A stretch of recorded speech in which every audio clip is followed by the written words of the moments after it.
Hello, hello, hello, my amazing and my most beautiful resilient risers. How are you doing tonight? Welcome, welcome to another segment of Poetry and Perspective with Placide. Of course, I am your kind hostess, Cindy Placide. Listen, guys, um, I have the past couple of days have been really, I would say explosive. I have learned a lot and I have been emotional and I have been so many things because you never too old to learn and you're always learning. But tonight we have another dynamic show for you on Poetry and Perspective with Placide. But before I continue, okay, before I continue, I would like to make sure that my viewers on Facebook are seeing me. So give me just like 1 minute. I would say probably like about 30 seconds. Let me make sure that my viewers are seeing me. Okay, there we go. They can see me live now. All right. So this they are similar. So like I was saying, we have a dynamic show for you tonight. But first of all, I would like to say bonsoir tout le monde. Welcome to Poetry and Perspective with Placid again. I am from the beautiful Caribbean island of Saint Lucia. So everybody from St. Lucia, from Castries, Viewfort, Micoud, Soufre, Babuno, Tupatu, I cannot say all of them, Canries. Welcome to Poetry and Perspective with Placid. It is always a pleasure to be on here and to be in your audience, guys. It is always a pleasure. I am a poet, author, advocate, and I advocate for autism.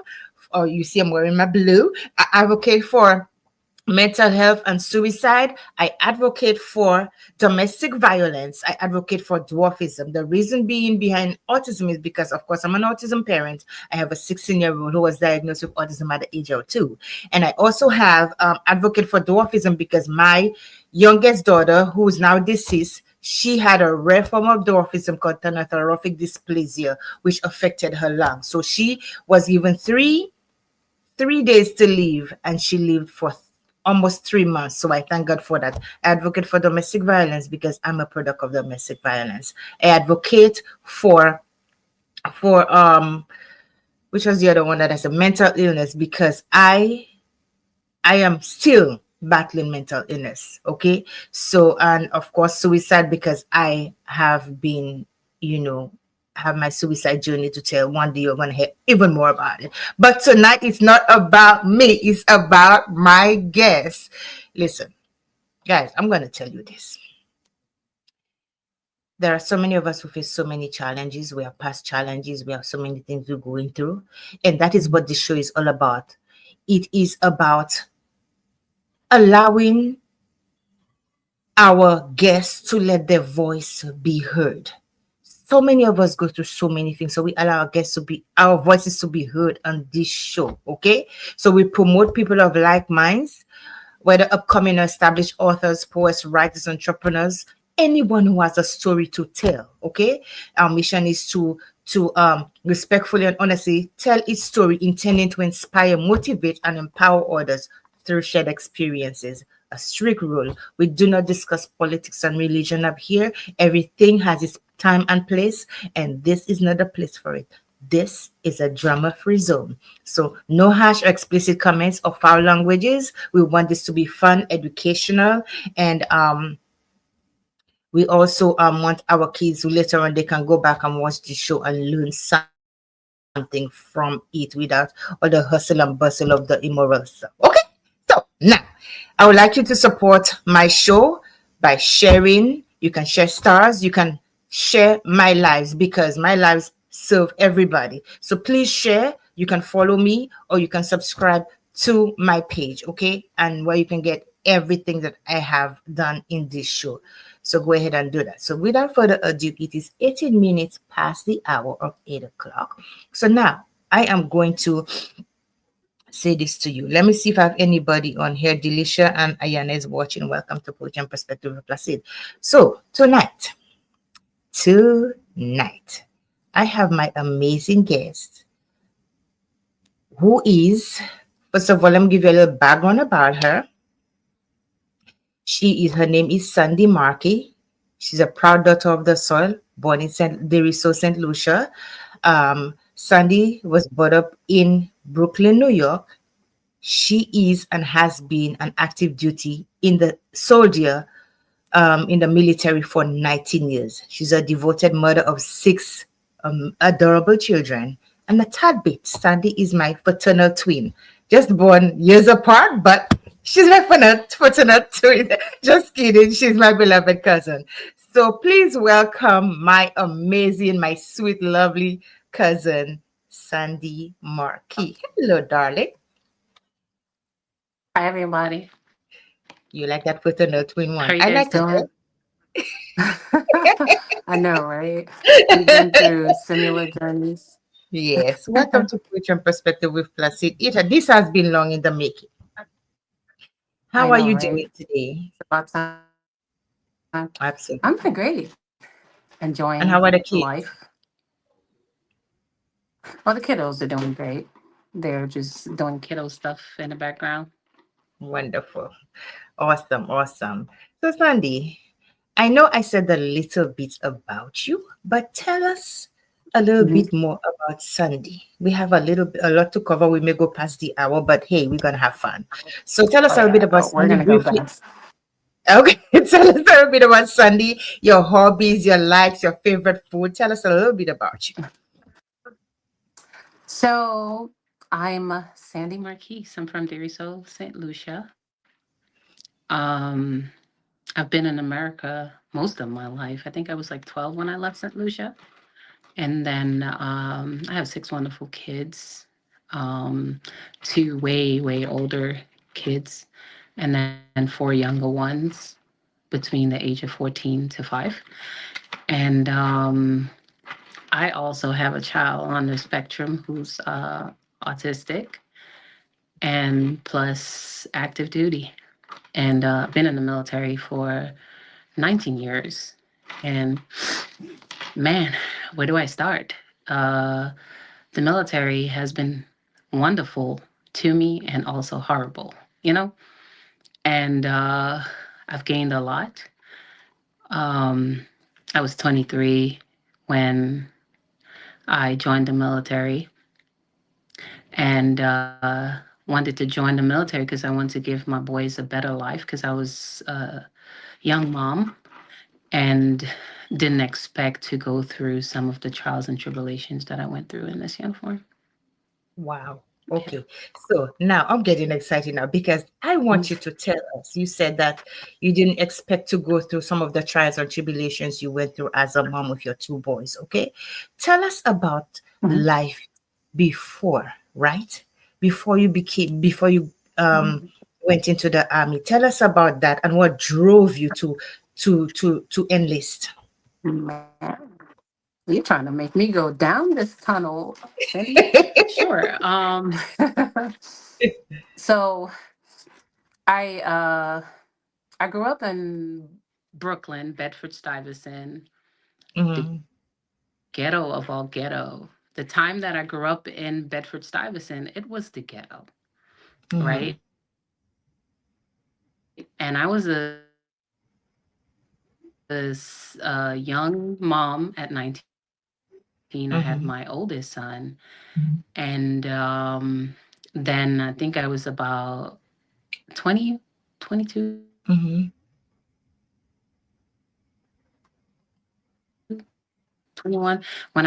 second son. And I sat there one day and I said, you know what? mhm. I think I'm going to join the military.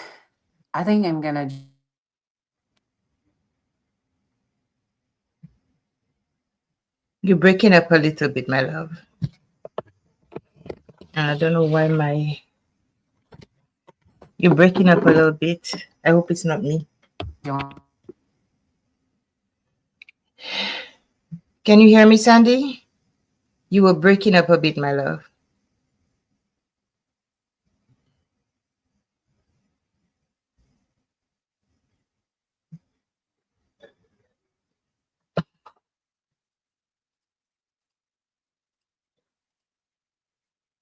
Mhm. You are breaking up a bit. Can you hear me? I don't know Can what's you hear going on. me? Yeah, I could. You were frozen up a bit, so I Can don't know what can was going on. can you hear me now? Yes, I can. Okay. Yeah, so I got up out of all of the friends and I just upped and left. And right before I upped and left, I had my own spot, but I used to hang around my mom's area a lot more. And I went home one day from hanging out and my entire apartment burnt. I went from having a place to no longer having a place. And me and my two sons was homeless, where we had to get into the shelters. So once I joined the military and did everything I was supposed to, I was actually in the shelter system, going through it, going through depression, anxiety, because I went from someone who had to someone to now have nothing. And I had two kids to take care of. So I then joined through and then end up going to basic training after that. Okay. Wow. So from the get go, you had just been. It was rough. Yeah. So life has always been lifing for me.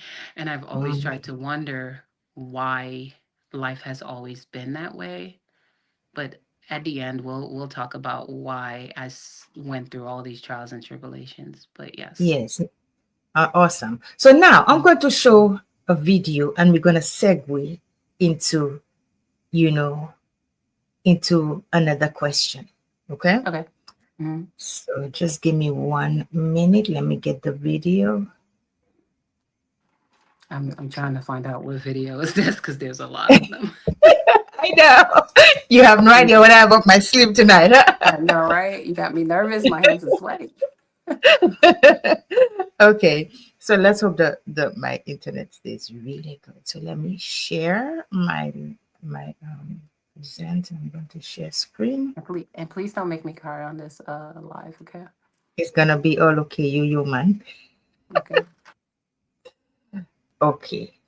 We're gonna share this one. Oh my I God. know, honey. You taking Not me back. good at all.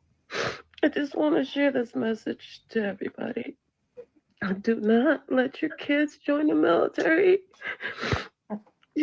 They only frame you. You get raped. You get killed.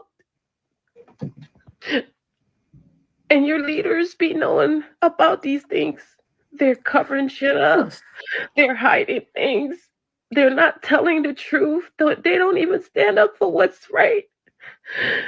Like, I got framed by an officer that I was working with.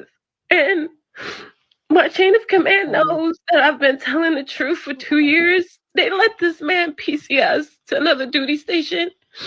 And I'm now at Fort Hood taking the fall for what he said that I did and I never did. And I don't think it's fair.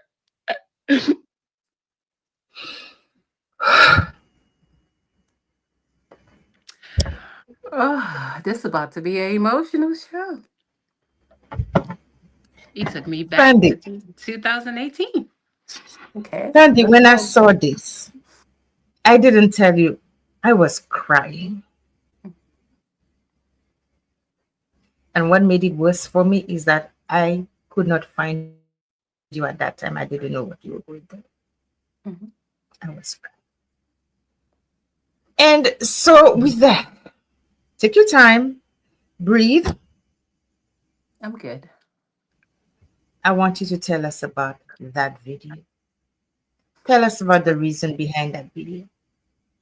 This was back in 2018. So I'm not sure if you guys know Fort Hood. I'm not sure if you guys ever heard of a story. Um, Vanessa Guillen, a Hispanic soldier who went to a duty station named Fort Hood, and she was chopped up in pieces. Um, I was there around that time, but my situation happened before she was cut up. but I was going through it in silence. And a lot of people didn't know this. Family didn't know this. It was like the right people in the family knew it, but the whole world didn't know it yet. Right. So I got to Fort Hood in 2018, January. And when I got to that duty station, it was weird because, I never seen a place like this in Texas. And it just felt like people were just doing whatever they wanted to. The rules was not applying at that place. So I still continue trying to understand the duty station that I was at. And I remember going to school to be master fitness. I have an identifier for fitness because I love to work out. And so when I graduated, my sergeant major, I was working at the brigade. It's like the higher element, but not too high, but middle way. And the battalion is at the bottom. They were trying to steal me from brigade because they knew how I was so passionate about fitness. Their program was broken. They requested for me. They asked my brigade to take me down to battalion to help them with their fitness program. And my brigade sergeant major said, H no, that she was not releasing me to battalion. So the battalion sergeant major waited until um, she was gone on some kind of vacation. And he removed me out of brigade. All I got was a word saying, hey, I need you to go down to brigade to battalion tomorrow. You're reporting to your new location. And I said, what? I said, Sergeant Major knows this? They said, yeah, she's tracking. And that was a lie. So I went down there. When I got down there, I was working with this Caucasian lieutenant. And when I got there, he was like, man, I'm impressed with your profile. And I said, okay. And he said, how is it that someone like your kind is fully, you have all these credentials? And I said, sir, elaborate. And he said, basically, my education level. I have a lot of education. And I said, well, I go to school. I use the money that the military gives us for free every year to go to college. I utilize that. I'm not one of the ones who's partying. So he was like, wow, I would look at you and not know that you're fully credentialed like that. I said, okay. And I got to work. But when I got there, they didn't know. People from my old duty station knew that I'm a single mom, but I always have a nanny at home. I'm never there by myself. There's someone living. I pay in-house to basically live with me. And he my daughter would have issues, the autistic daughter, and I will have to show up to the school to go get her, and she'll be sitting at my desk because I'm the type of mom that anyone cannot just watch your child on the spectrum because I don't want no one abusing my child. So she would be at my office sitting there on her tablet while I'm completing work, and then I'll have to leave. He used to get upset. And then when I had to do anything with that program, he would get upset. And I just didn't know why this guy used to just not speak to me until one day I go home. My son, who's 15, came down to visit. And he was there for a little bit. He started school. He's going to high school. And he banging on my door, banging, and I'm already sleeping. He's playing football for his high school. So he's coming home like 9 o'clock. My kids are all asleep around this time, me too. And he's like, Mom, there's a social worker outside. I snatched him into the house. I said, what did you do? And he said, what you mean, what did I do? I said, why is there a social worker outside? I said, maybe she got the wrong door. He said, maybe. So I told him, get inside and go take a shower. So when I walked outside to her car, I said, hey, ma'am, how can I help you? And she was like, I'm here to see you. I said, you here to see me? And she said, yeah. I said, okay. She's like, "Is your name Sandy Marquis?" I said, "Okay, you got the right house, ma'am." And she said, "Well, I'm here to see you. Go inside. I'll be there in a minute." I said, "Okay." So my son was like, they came to my school asking me questions and stuff. And I was like, "Asking you questions about what?" I was like, "Little boy, did you do anything wrong?" He said, "Mom, I said I didn't. I don't know what's going on." So when she, At that point, did you even have an inkling as to why all of this was going on? no, I did not. So when I basically let her in, she sat down. What she didn't know is she was walking in a household with cameras. So let me tell you guys something. I'm a socio and a psychopath when it comes to those kids, those young kids that's in my household. I got cameras all over my house. Just so, especially as a single parent in Texas, if you move in front of my house, I will know that you're at my door, right? And Mm-hmm. I'm gonna look. So she didn't know this. She Mm. came inside and she was like, "Oh, why is your daughter saying that your son is her babysitter?" I said, "What? What are you talking about, lady?" And she came with a pre-made story already. And I didn't know what she was talking about. So I said, "No child of mine is babysitting each other. So what are you talking about?" So Mm-hmm. it got to the point where what she was saying was upsetting me because now you're not asking questions, you're assuming and telling me, right? Mm-hmm. So I called one of my good friends. She's the sexual assault representative in our unit, and I was like, "Hey, I don't know, but somebody's at my door. She's a child protective services worker, and I don't know Mm-hmm. what she's talking about." So I said, "Can you please talk to her and find out?" So Mm-hmm. I hand her the phone. She was disrespectful to her too. So she was like, "Hey, here's my card. We could have a sit down when everyone's calm tomorrow." And I'm sitting down and I'm like, one plus one is not making two. It's not even Mm-hmm. three plus three is not making three. Why is this lady at my house? Right? The math So wasn't mathing. it's not mathing. So the next day, I go to work. No, I was supposed to go to work, but my son ended up sick with a fever, my youngest Mm-hmm. son. I get a phone call from my first sergeant saying, "Marquise, what did you do?" I said, "What you mean?" He said, "You have to take your son down to the office." I said, "Like, take my son down, like, bring my son to the Child Protective Services?" He said, "Yeah." So he knew I was close with only two people in that unit. He made me meet up with them and we drove down. When I got down there, I'm now trying to, like, I'm crying. My son is talking about, "Mom, where you taking me?" And that was the hardest thing to do to a mother is drive your child somewhere to people that you don't even know why you're doing this. And I'm driving and I'm crying. I'm driving and I'm crying, Cindy.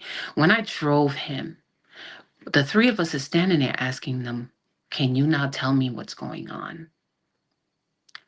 No one's telling me anything, but they shove a paperwork in my face. Now I go home now. I'm in my house. I said, "Oh, shucks, I forgot the 15-year-old that I have." Mm-hmm. I go pick him up from school. I'm like historically crying, telling him I had to give your brother up to the system and I don't understand why. I'm losing my mind. I'm crying. And my son is like, "Mom, I don't even know what's going on. I think my dad is behind this. I think my dad is doing this because my dad and you never get along. And I think it's my Mm-hmm. dad doing this." And I was like, "Why would your father just do this to me?" Like, Mm-hmm. I was like, "I'm not a horrible mom. I'm not this." Like, I'm trying to figure it Mm-hmm. out. Yeah. So I went to my house. I'm hearing my son usually call me, "Mom, Mom, I need milk." I'm hallucinating, hearing him telling me this. Yeah.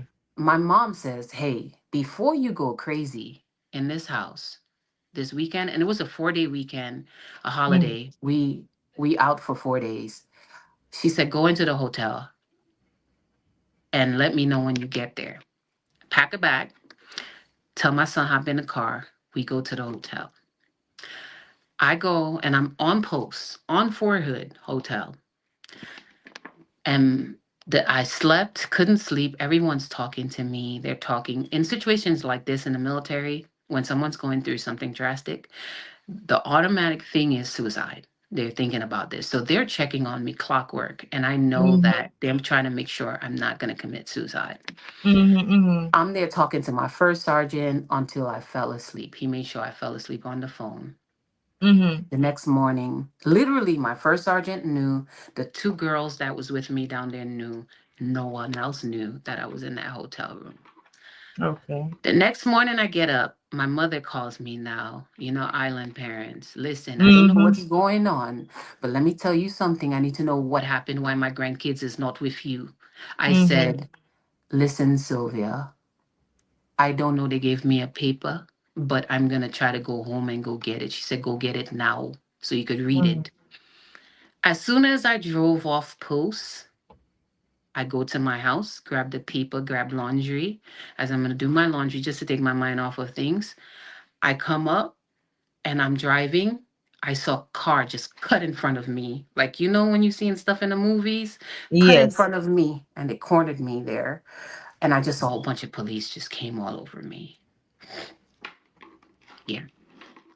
And I was like shocked because around that time, cops was killing black people. So I'm panicking Yes. now and I'm seeing police all over me. And the guy is telling me to put my hands on the steering wheel. I have my hands on the steering wheel.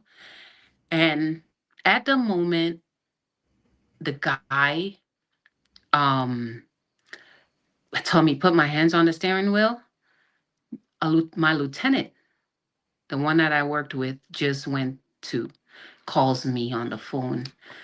I said, sir, he's like, oh, I was just called and said, I was just told that you got pulled over. And I said, sir, right now is not good. I don't know what's going on, but when I find out, I'm going to let you know. I need to get off the phone because right now they're killing people. Cops is shooting people, and I do not want to get killed here with my kid in the car. No, it was just me by myself, and Mhm. my hands was on the steering wheel, and now the cop is standing in front of me, like right here by my window. I'm hearing his conversation. His phone rings, and I'm hearing him saying, yeah, yeah, yeah, yeah, yeah. You could call her now and ask her the questions. So I'm like, okay, I'm seeing the lieutenant calls me back. Mhm. So I'm like, um, on the phone, I said, sir, I just told you I'm gonna call you back.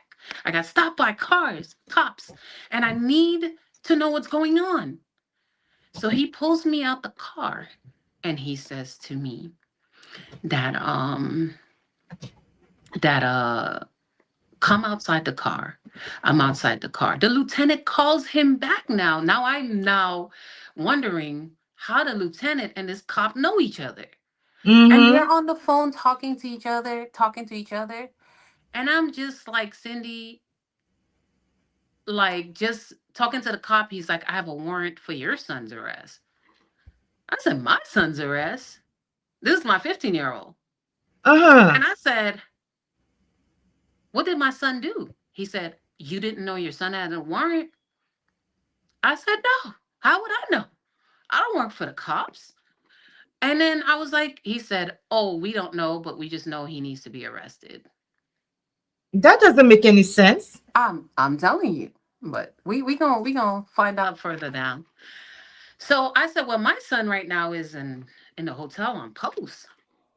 They go on in the hotel on post, put my son in cuffs.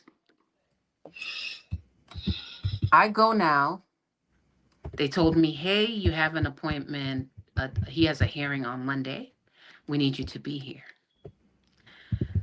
I'm on the phone with my first sergeant now, and I'm asking my first sergeant, hey, I need to ask you a question. I know I'm not the smartest person in this world or the dumbest person in this world, Mhm. but I know chain of command in this military.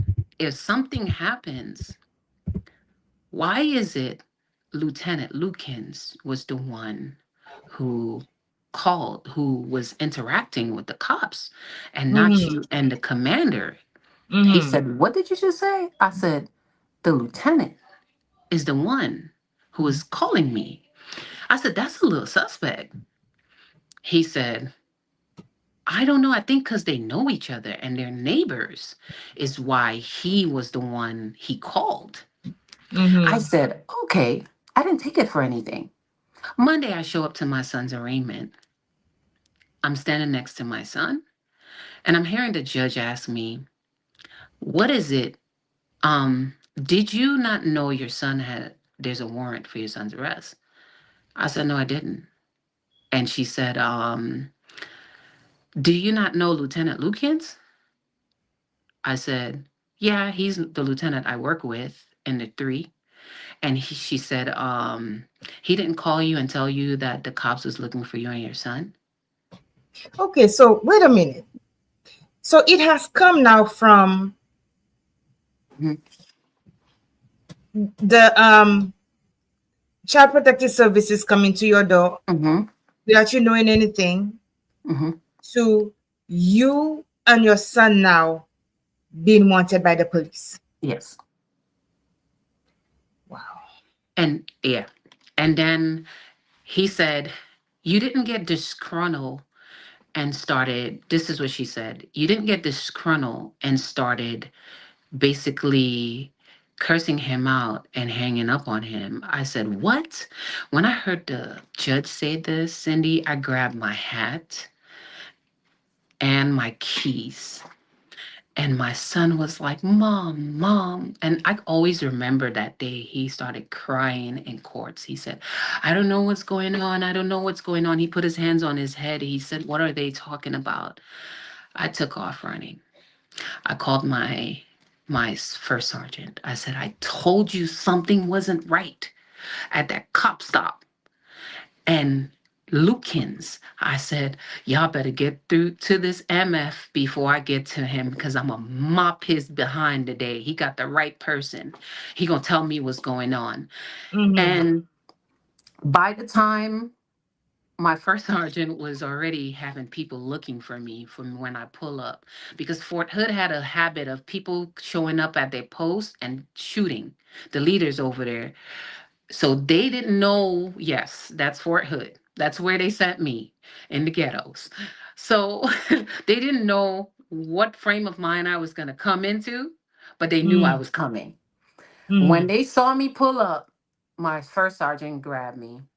They was trying to talk to me. They calmed me down. We called IG. We called EO. They said they don't know which grounds. They need the statement that the judge read to me to get him in trouble for lying to the authorities. We still didn't know the whole full story yet. So I Mm-hmm. said, "There's nothing y'all could do for me, but my kids are in the system, and I need you guys to tell me what is going on, right?" So they're like, "Let's make an appointment to see the higher ups." Right? Cindy, by the time my appointment was at 1400 to see the higher ups, I'm standing there, Mm-hmm. I'm seeing Lukens laughing. And he's on the phone laughing, laughing. Girl, I threw my top left, right? Mm-hmm. And soldiers never seen me unprofessional, but that day I was unprofessional. I jumped over desk and I was coming for this man. Because he People, messed with your children and he messed with yes. you. Yes. And there was nothing.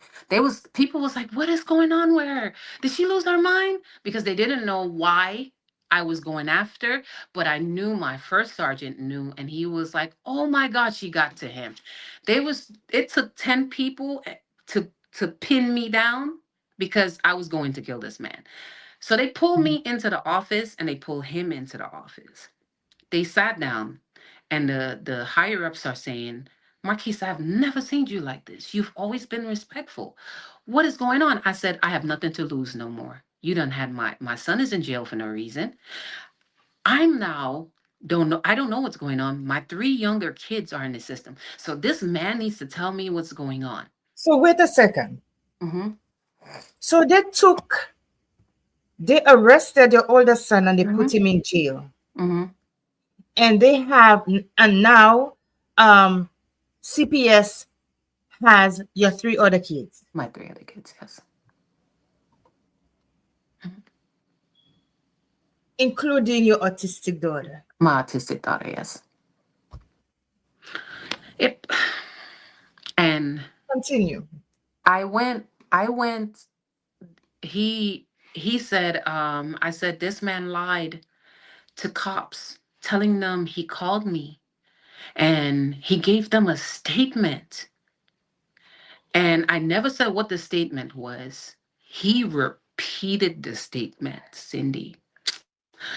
I hopped over that desk. I told that dude, I will kill you today, right? I told the leaders that was in there, it was a group of them now. They was like, I said, I never said this to this man. So I took my phone and I sent it to the higher ups. I said, go through my phone and tell me, where did you see Lukens call me last night? They said he didn't. So they went through his phone and said, Lukens, you just told us that you called her. Where did you call her? He sat down and the man was red and he started crying. He said, they told me to do this to her. Who? I said, who? He said, the CPS worker, the cop. They all came to my house. We sat there and they came up with this plan for her. I said, how does the CPS worker knows me? Exactly. The only person that knew me was him. This man admitted to setting me up. What I was the heard my, reason behind the setup? he never told me. I heard the CPS, I heard the sergeant majors, when I got up and I held my hands on my head and I started screaming, I was crying. I said, these people, what is going on here? Like, I couldn't understand it, Cindy. I walked off. I left them, him, the sergeant major, and the battalion commander in his office, and I walked to the conference room. The sergeant major got up and followed me and said, this is a new lieutenant from the reserves. He's a part-time lieutenant. We don't do this to our soldiers on active duty. I looked at him and I said, Sergeant Major, you should be ashamed of yourself. Reserves, active duty, National Guard, Coast Guard, whatever guard or whatever you are a United States Army soldier. We live by integrity, respect, honor, right? You're not supposed to do that to nobody. Automatically, he came out of nowhere. He told me, go on leave. We're going to figure this out. They put me on free vacation. Someone calls me and says, I'm going to be I'm going to be a little birdie and tell you Lukens got accepted for flight school that same time this happened. I have Oh, never seen orders. Mira, get my charger for me. I've never seen orders come so fast to remove someone from a duty station like how they did remove him from there. so let me back up a little bit. Mhm. What was his reason? I still Did this don't guy know. like you? Did he? What was the reason? I don't know. I still don't know. I still don't know, Cindy. Mm. Mm. I turned Because then around. I turned around. I call and I ask him, what is going on? Because I was told he was just removed and sent somewhere. They said, no, no, no, no, no, no, no. They gaslight me. They continue gaslighting. They made me come back and he was gone. There was no trace of this man. He was somewhere else. I didn't know where the guy went. One day I get a call from my first sergeant and he's like, come into the office. They're flagging me. That means that when you get flagged, you can't get promoted.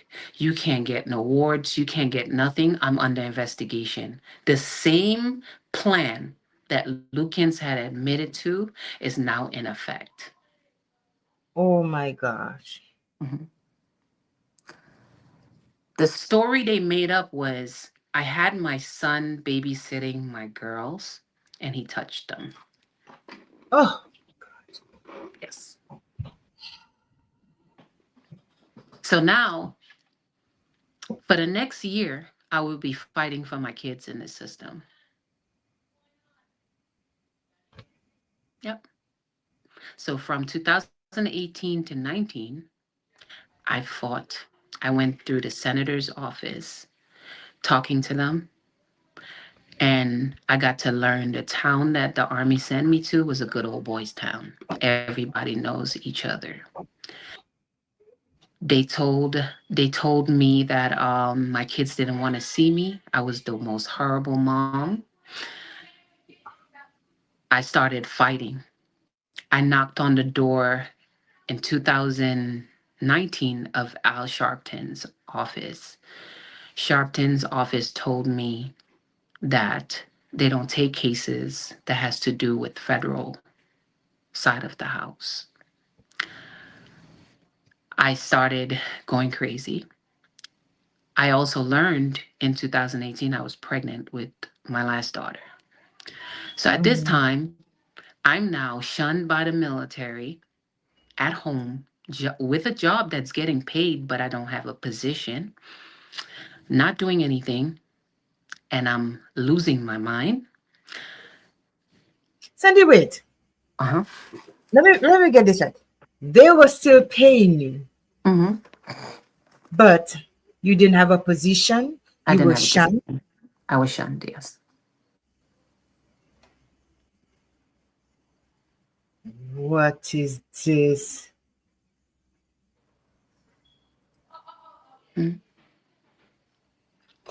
What were your feelings at that time, Sandy? I know you said you were losing your mind, but what were your feelings at I was that going time? crazy.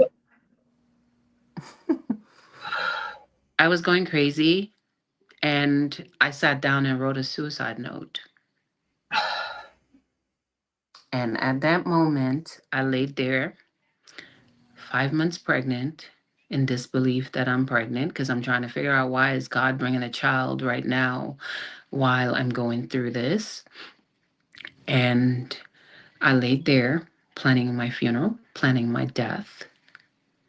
And I remember laying there, not eating weeks upon weeks. I went from 180 to 140 pounds.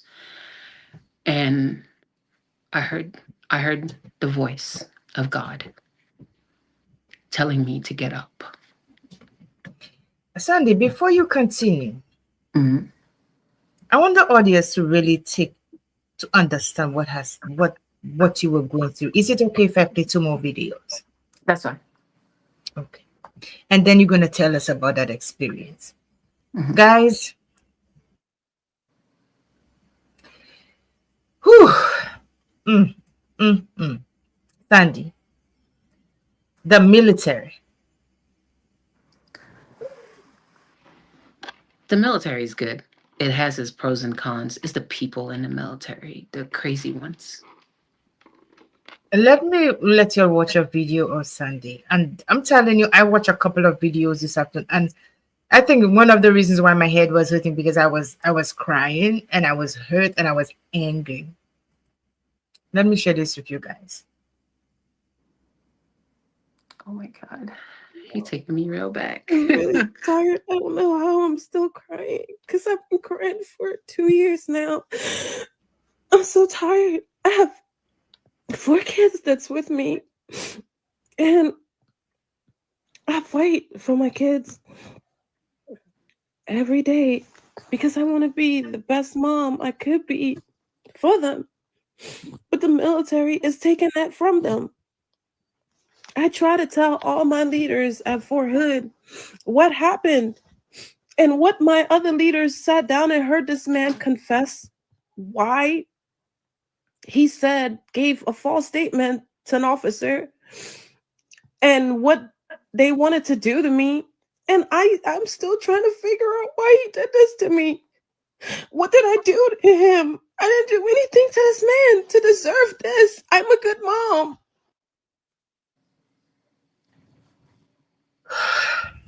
Sandy, I'm so tired of crying, y'all. I'm really tired. Sandy. Yeah. I know you to be a strong woman. Mhm. You're always smiling, you're always doing your workout. But one thing I always know about you is that you are, and I think our family, a lot of mostly our mothers, and especially I think our family has that. We Mhm. are very sensitive when it comes to our children.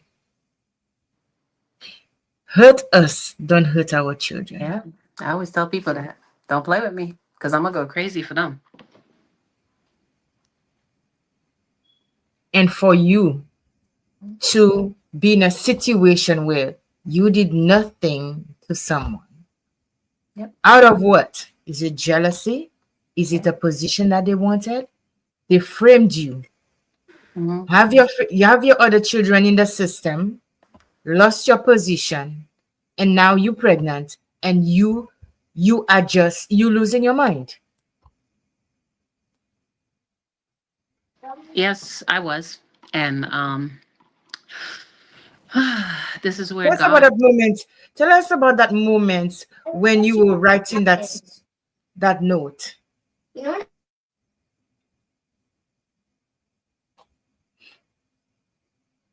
yeah. So I wrote the note to my kids, letting them know that I failed them. I thought I was a wonderful mom, and I went wrong allowing them to be taken. And I didn't know why, Cindy, that my kids was there.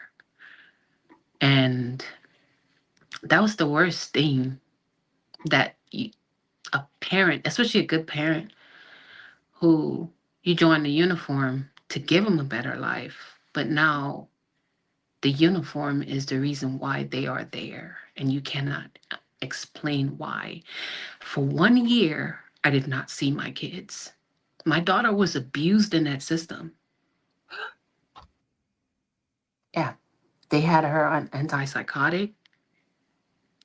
They couldn't understand. They thought she was crazy.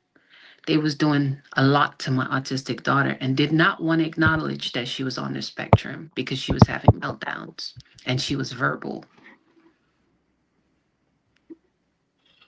So 1 year, a parent who grew up with her child laying in next to them, you are lying, saying that mother abused the child, the mother this. They had all sorts of stories every week on why I couldn't see.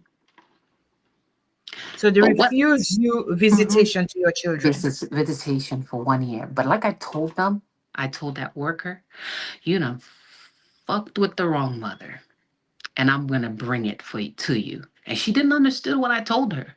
I said, I'm gonna show you. I'm from the islands. And let me tell you, mothers like us, we don't play that. I'm coming for you. And I came for her. That time when I sat down, I needed to hear God's voice. I heard him tell me to get up, get up. And I thought I was gone when I heard that voice tell me, get up and fight. You are not supposed to go out this way. You are supposed to fight back. I got up, Cindy, and I looked around and I was like, I must really be crazy or I'm in heaven. So it's either two things that's going on. Then I heard the voice tell me again, I said to get up, and I got up. And I was like, wait a minute. I'm literally hearing this voice for real. And I got up and was like, fight. And I don't know where the strength came, but it came. The first thing I did was call back Sharpton's office. And someone answered. 2018, they didn't answer. But 2019, they answered. And I said to them, I'm going through it out there. They tried to brush me off again. And I've told this man, I am not hanging up this phone until you hear what the hell I have to tell you. The Army sent me, I'm from New York. I pay New York taxes. The Army sent me somewhere. And I don't know where I am, but I've lost my kids. I've lost a lot of stuff. And no one can tell me where, what's going on. And when, hold on, okay?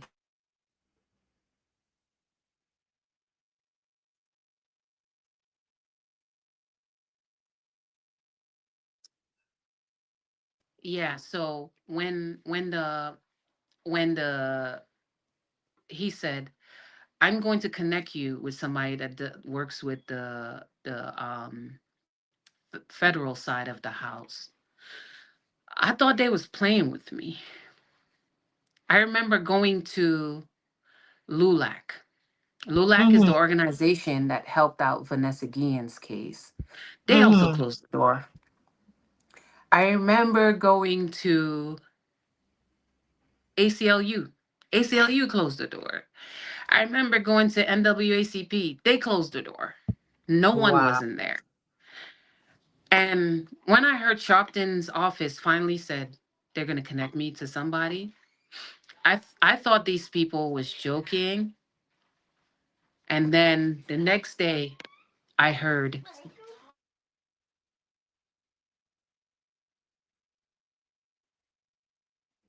Guys, for those of you who do not know about Vanessa Gilliam, she's the young lady who it was all over the news where she was chopped up in pieces at Fort Hood.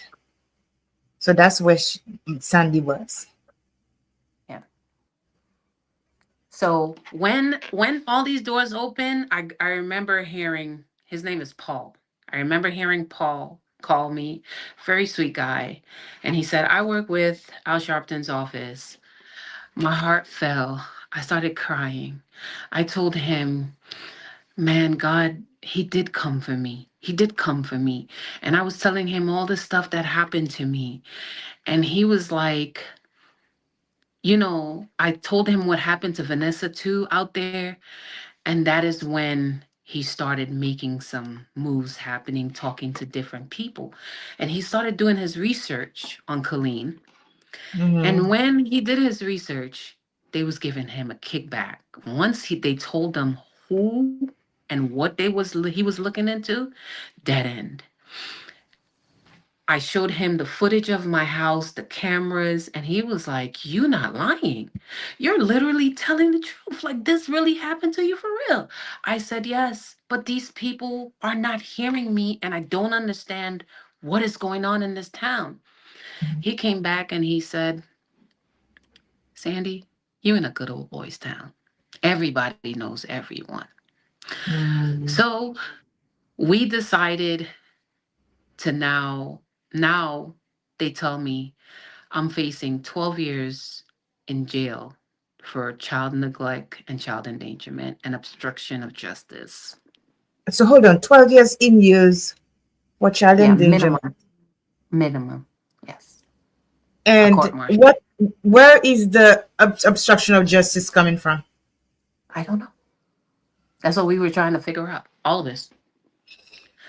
So Paul said, "Oh my God, it's time for us to move fast now because whatever setup you're in, it's deeper than we think it is now because they're trying to now put you in prison, federal prison, for something you didn't do, right?"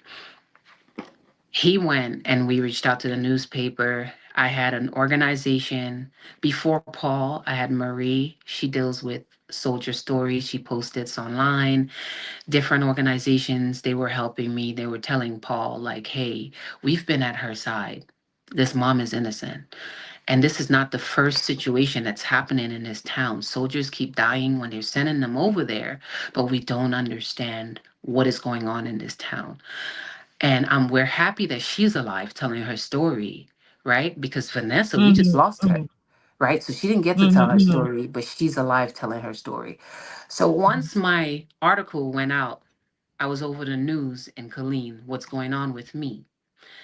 Now, remember, ACLU didn't want my story. ACLU now comes. not ACLU, ACLU and Paul, they came together. NWACP and LULAC. All of them jumped on once they saw Sharpton's name and ACLU was connected to my story. So now we're having Zoom meetings with individuals now who's now wasn't saying nothing in the military that was in that room when he was confessing is now opening up saying this did happen. She is innocent. Nobody knows why she's going through this. We've been trying to figure it out. So Wow. now, from the next couple of years, Cindy, I will be waiting for a court martial. Imagine packing your bags, making plans to go to jail in this military uniform for something you did not do. Wow. Yeah. Wow. Mhm. And Let me hold on a 20, second. Let yep, me just I breathe need a you little bit to because go. I'm getting a bit emotional. Let me just breathe and say hello to our viewers. My viewers, for those of you who are just tuning in, I'm with the beautiful Sandy Marquis, and she is my fraternal twin. She's my cousin, guys. I'm just trying to put a little humor to it. And I want to say hello to Aya Danielle. How you doing, Modest? Glam Martha, how you doing? And I'm also going to say hello to Deborah Shavers, Princess Junkie, Kimi J, Elisha Moncherry, and Abina John Baptist. We have a whole Nymphia Joseph. We have a whole host of people watching right now. Welcome to Poetry and Perspective with Placid. We've been talking with Sandy. Tonight is gonna be a little longer than before because Sandy has got a story to tell. And the things that she has been through, she gonna tell you all on this broadcast, but you're gonna hear just a fraction of what she has been through. And I'm gonna let her continue right now. But I want to ask you one question, Sandy. Since they told you that you were in hood, I think in in the good old boys territory, and all of these killings were happening, and you were wrongly accused. Martha said, "This is This is Netflix movie." And you were wrongly accused for something you did not do, and you don't know the reason why. Did it Yeah. ever occur to you? But maybe if they have killed all of these people, maybe they will be coming for my life next. That's how I was. I was like Marie and I got very close, and she would tell you I every day I was scared. I was in a house by myself, living in fear because bodies was just showing up on Fort Hood. Soldiers are dying. People are murdering the soldiers, and I'm there. And I'm now going up against officers, a lieutenant who lied. So Sandy, my biggest, yeah. so you let me think for a second. So you mean to tell me that in the army, in that place where you were stationed, Mhm. there were a lot of deaths happening there, and we don't hear fraction of these things. So I'm not sure how come you guys didn't hear it, but it was all literally all over the news that soldiers was appearing on Fort Hood deceased. What? If you guys Google Fort Hood, y'all gonna see my story. Y'all gonna see Vanessa's story. It's a lot of stuff that happened on Fort Hood, What? and bodies was just showing up. Yeah. So Continue. and they were chopping the bodies up. So I really, but yes, I could understand how you were in fear for your life because this almost yeah, like I was scared. is Butcher Town. Yeah, I was scared. And then Oh my goodness. when when we realized that this was getting serious, ACLU put up money. When I tell you money, at least 30K or 50K between that ranges to get a high Mm-hmm. profile lawyer from me. And he came from Fort Bliss, that's El Paso, Texas, Mhm. to come to Mhm. Killeen, Texas, to Mhm. represent me in this court martial case. When he went through this, he's like, they only got hearsay, like his word, his statement. And that's pretty much it. Like, and this is crazy. And you have all these people saying that this man did this to you. So he went through the case and told them, y'all don't have nothing against her. And they kept on trying because remember, the army is now upset at me because they felt like I brought outside people into our business. I'm now telling what's going on in the army, and I wasn't supposed to. So now they're effing with me on purpose now. But I was, mhm, they had somebody inside who mhm, bought child protective services to your daughter yeah, that you accusing you of something you didn't do. So yeah. if so, you supposed to just allow them to just charge you with innocently and then send you to jail, to prison, not even jail, prison, and court martial Mhm, you, and you lose everything that you've worked for. yeah. So one thing about the military is, and I could tell you guys, the military is good, but it's the people. Yeah. Officers, the rank. So my rank, I'm an enlisted. Officers, they make more for the officers because they feel like they are more valuable than enlisted. We could always be replaced, but an officer can't because they got to go to Mm. college. They have to do this and a lot more. So they value them more. So they hide a lot of the things that's the officers do that's wrong. So this is where we're going to hide his thing, and he's enlisted. Now, if it was me who did this to him, I would have been penalized, locked up somewhere for what I did. So there's discrimination in the rank discrimination. Not only discrimination because he's Caucasian and I'm black, but it's Mhm. also discrimination on the rank too. Wow. Yeah. Wow. So when they couldn't mess me up by putting me in prison, because the lawyer that those organization hired, they now went right and tried to put a Gomar What's a into goma? my record. The Gomar is, if we can't get you, if we can't get you one way, it's the punk way of going where they mess another leader's career up. Within, if the Gomar goes into, it's like a letter the way you get in trouble to say you did something horrible in the military. By the end of next year, you're gonna get put out.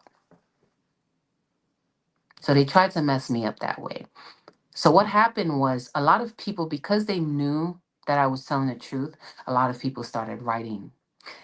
Paul started writing Sergeant Major of the Army. A lot of people started writing the Sergeant Major of the Army. So in the Army, there's a top notch Sergeant Major. That's him. Mhm. And I remember this day, I cried. When I tell you guys I cried so much that day. I tried everything. Nobody believed me. They thought I was cuckoo, wasn't telling the truth. The right people knew, but they was just standing back. I was already pissed off with this unit because I missed my promotion and everything because of them flagging me. 5 years I went through this. Five, 1, 2, 3, 4, 5. Wow. Yes. And all this time, they had taken your children, but your children, again, they're still going through because you took them away from hmm their mother.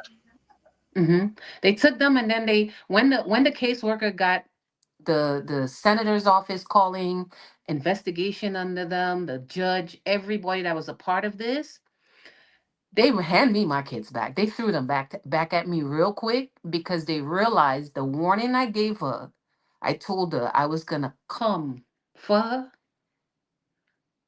She Hmm. even quit her job when she knew EEO and everybody else was coming Wow. for her job. She You see, quit. that's the thing with cowards. hmm That was her. They, So the CPS yeah. the CPS worker got hers, right? She ran. When I say she ran, she ran. Because when they realized they messed with the wrong parent, and they've been doing this in Colleen, when my story started coming out, a lot of families started coming forward talking about what they were doing in Colleen with CPS, the cops. All of them knew each other. Once they realized Sharpton's office was in town, these people were scared, very much Mm. scared, very much Wow. scared, and a lot of stories was coming out. So that day when I got the call from Sergeant Major of the Army, I was already frustrated with the uniform. I had at least 3 days left in this uniform. They messing with Mm-hmm. me, thought my contract was a definite contract, but it wasn't. I was on my last contract before my definite contract. Mm-hmm. So I remember getting a call from my unit officer, and he said to me, "Hey, IG is calling you." And I said, "Calling me for what? You know how many years I've been telling IG they framing me? And what they Mm-hmm. calling me for?" And he started laughing. I said, "Tell these people don't call my phone. Because at this point right now, I'm frustrated with them. I'm here waiting for a court martial. And then now there's no court martial. These people trying to mess my career up for something I didn't do. Tell these people don't call my phone." He started laughing. He called me back. He said, "Marquise, do me a favor. Just listen to what she's saying." So I went Mm-hmm. and I called her. And she said to me, "God must have answered your prayers today because somebody from higher is going to call you from a weird number. Just answer it and you'll hear who it is." So I asked her who. She said, "Answer it. You'll figure out who it is once you hear it." So she didn't tell me what time. It was 5:30 that in the evening I get a call. And the person was like, "Hey, Staff Sergeant Marquise, how are you doing?" And I said, "Who's this?" And he told me who he was. He said he remembered getting a letter from me when this started. But because Mm-hmm. they had already started this situation, he couldn't step in. So Mm-hmm. for the next 5 years, this man sat back and watched me go through these things because of the rules and the regulations and the uniform. He said, "You sent me all your paperwork." I knew he was innocent. And he was like, "What can I do?" He told me what happened. And I told him this man framed me. He admitted. And he said, "What can I do to get your life back and to get you back on track in your career?" And I Was that now? said, Was that the time when that question came to you? Was that the time you felt okay? Ah, yes. I'm finally gonna get someone. Hmm. I felt relieved. I finally felt like God finally saved me out of this. And I said, "Give me my effing life back. That's all I'm asking.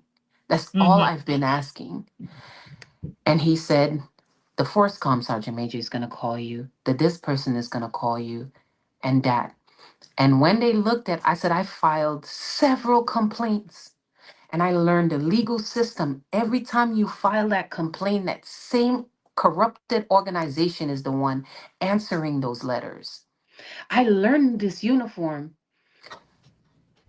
in a messed up way." And he said to me, "So you filed complaints on your unit?" And they went into the system and they read all the complaints. And he said how he knew and he believed me from the very beginning in 2018. I never changed my story. Each one of my story every year was the same thing. And he was like, "She's telling the truth." And Cindy, I woke up the next morning, the same general that didn't want to see me at Fort Hood, he's now begging for me to come to his doorstep because the people from up there is now after him. They putting pressure on him. Mhm. And I went from being shunned, no job, to now the next day, everything came back to me. The only Wow. thing the sergeant major of the army told me he couldn't do is the lieutenant is now a captain and he's a company commander. And I said, "Y'all will leave him in that position he is in to frame another soldier?" Because once a predator will always be a predator You're or a predator. prey. Mm-hmm. And that is where like I told the army, I'm disappointed in you guys because they never gave me no answers. I never knew why he did this to me and my family. If I stepped on your toes the wrong way, you should have told me.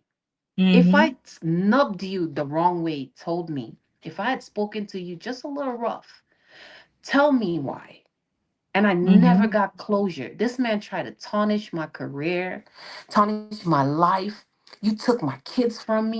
My daughter was abused. And you know the funny thing is, I was supposed to sue that area, but Mm-hmm. because that town is a good old boys town, no lawyer wanted to take my case because they are all connected. Yep.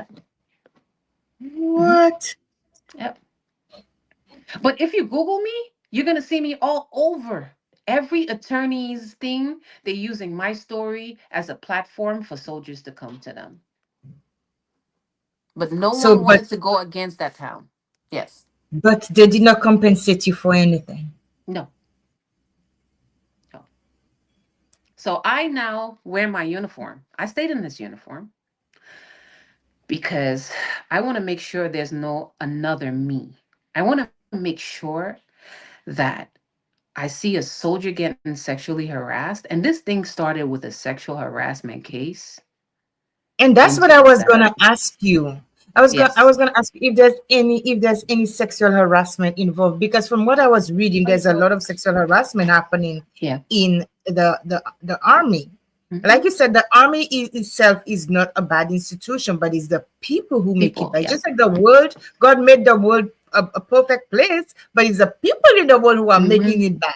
Yeah. Yep. I was sexually harassed and 90% of my duty stations that I went to. And it's by the people that you trust in this uniform. The guys, most of the guys are way older and they preying on the younger females who comes in there who's looking for a better life. And I remember coming in as a young soldier. Imagine your leader, you look at him as a father figure and he presses against you. This is when I was in Iraq. And back then in '06, he wasn't it was if you told on things, the same thing, they try to hide stuff. So if you're a female who would say such and such person harassing me, sending me messages that's not professional, you're no longer the victim. You're now being victimized. And he is on a pedestal. I went from now being a sergeant in front of my soldiers. This was done to me.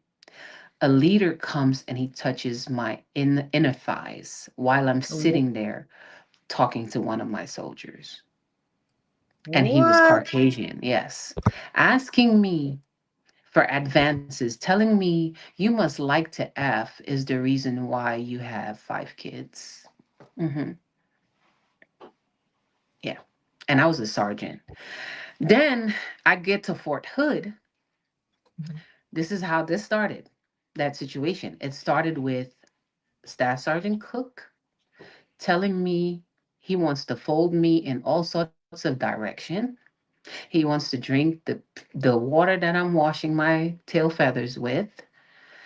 He wants to smell me because I smell so good. He wants to just smell it. He don't even want to touch it. I felt so disgusted, so disgusted. The way this man came after me.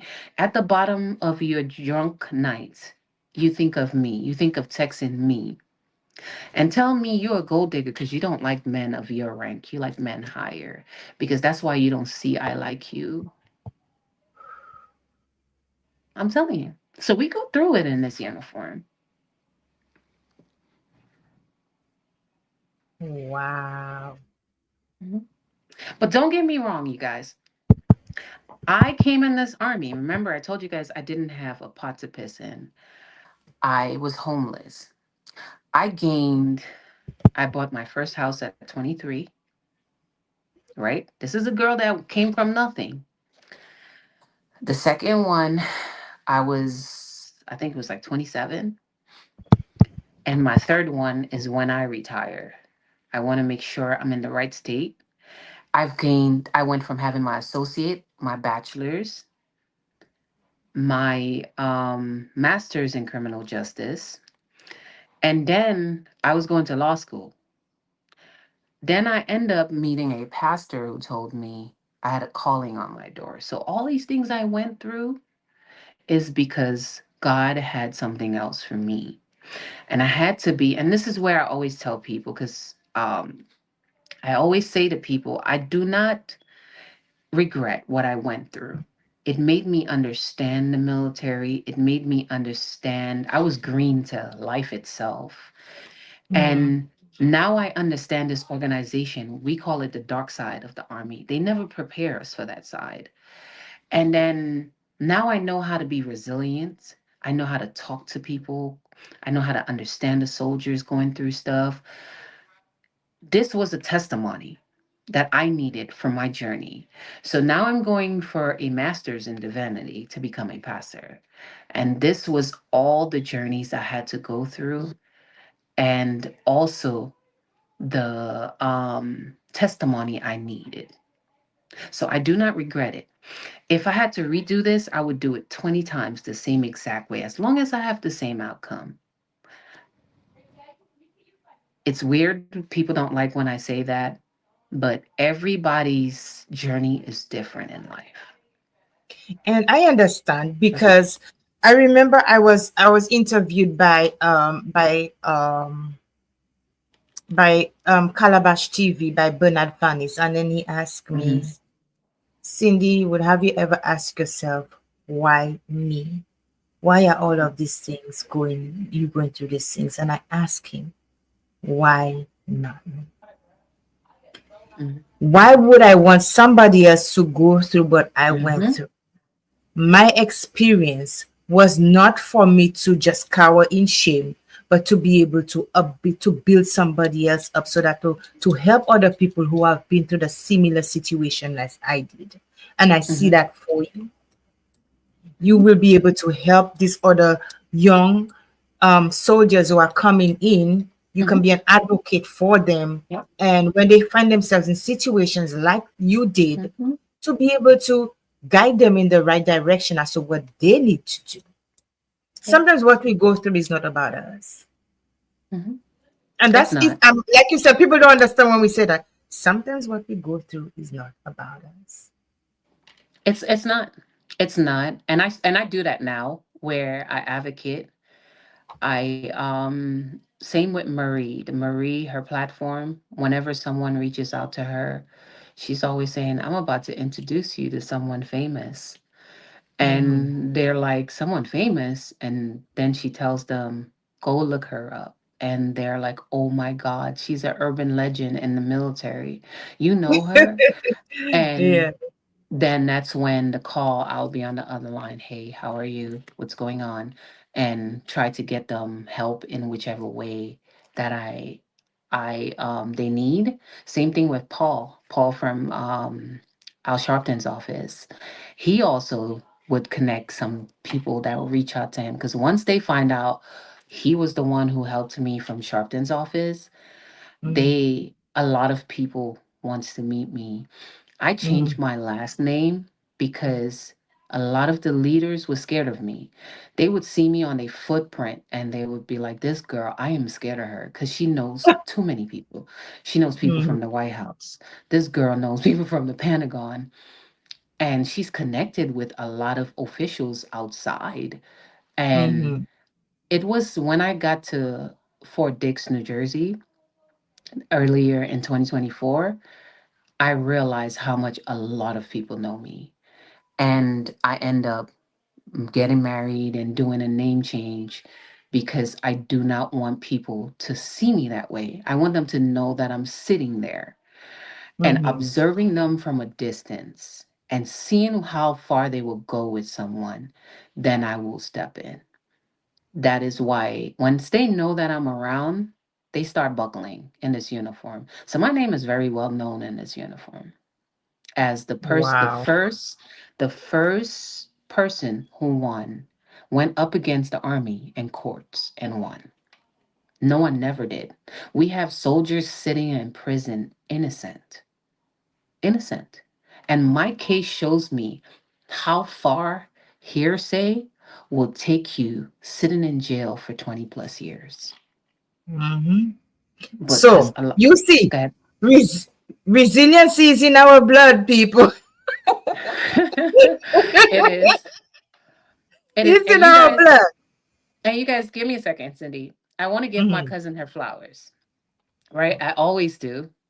And I always tell her I'm so proud of her and the stuff that she do as a woman who has went through so much in life, and to see that she's using her voice to help others and to motivate others and to push them even when she's at her lowest point. You guys don't know, she still put on a mask and come on here and tell you guys her story and tell you, utilize her platform to tell others story. This girl right here, yes, the warriorness does run in our family, but I am so proud of this girl. You guys don't even understand where she's really coming from. So I Thank you, think she Ted. deserves her flowers. Thank you. But you're gonna make me cry. I'm wearing my makeup again tonight. But thank you Oh, so girl, much. I appreciate it. And last you night you did always mess up do. that makeup. Yes, every time you speak to me, you always make sure that you tell me how proud you are of me. And I just love what I do. I love, Mhm, helping people. No matter how, like you said, no matter how low I am, mhm, it's about not me. My mhm, journey is not about me. It's about the people that I touch, the people that I inspire. The stories like yours that can make somebody look at themselves in a different light and say, you mhm, know, she has strength. And if she's strong, and I can do it too. You know, the people that you are going to, Sandy, I don't know. But I always tell people, when I'm thinking about somebody and they are on my mind, something is happening to that person. And for mhm. the years that I did not see you, I was looking for you because I was always following you. We used to call each other once in a while. All of a sudden, you just fell off the grid and I couldn't find you. Yeah. And when I found out, when you finally spoke again and then you told me that was what you were going through, Mm. I literally felt guilty that I wasn't there. It's okay. Because I'm a very nurturing person. Oh yeah, yeah, So I I know. would have been wherever you were and been with you, going through Mhm. whatever you were going through. And so I, hats I off to you as well, my thank cousin, you. because you have paved the way for other people, other males and females. I think the question I asked you, I didn't have to ask you questions, because you answered everything that I wanted to ask you. Yeah, I just want you guys to know, when you go through stuff in life, you're gonna lose friends, you're Mhm, gonna lose family, people you thought that had your back, they show you who they are. mhm, And some people will come into your life at certain points in those journeys. Embrace them. Because while I was going through that whole 5 year ordeal, I was going through it alone, without no mhm, family, without no friends. Some people who I thought that was going to have my back and support me, they were mhm, all isolating themselves. And when I got on top and when they started seeing my articles and seeing me and hearing a lawsuit and all of this stuff, my friends was coming back. But I was like, Erks, you showed me who you were. Goodbye. mhm, And mhm, I've been a loner since and embracing all the right people around me. mhm, And my circle went from a good size to now just my kids. It taught me how to appreciate my kids, because I used to put this uniform before my kids, because if you guys hear me in the very beginning, I told you guys I had a nanny just so mhm, I could fulfill my duties in this uniform. Now I know when to take time out in this uniform and say, I'm going home to my babies. Bye. So mhm. Yeah. everything's obstacle you go through is a lesson we learn, and it makes you appreciate the right people. So I am Mhm, happy that You and I, like I tell you all the time, we are identical twins, not in identical twins who's been through similar stuff in life. And I'm happy that you're here. Same That's what here. I I'm say. happy that you're here. You know, Sandy, one of the things I wanted to tell you is this. When I think of everything you went through, and I went through the videos and I saw all of your pain, I'm asking myself, first of all, I saw you had a house. It was like a mansion, you said, right? Mm-hmm. Through all of this, you lost your house, did you? Mm-hmm. I lost everything.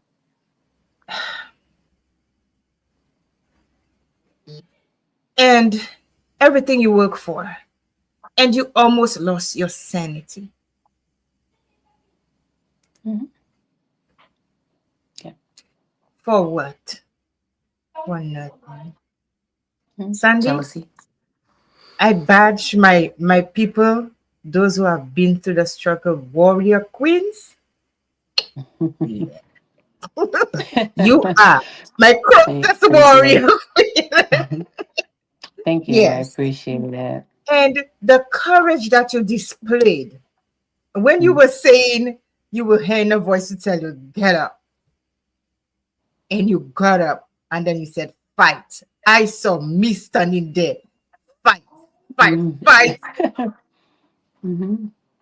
That was God. And the strength, yeah. God was the one who said, I am not done with you yet. You got work to do. Mm. Yeah. You have got to be find that strength within you because I know it's within you. Mm. So cuz I wanted to ask you, how has that affected your mental health?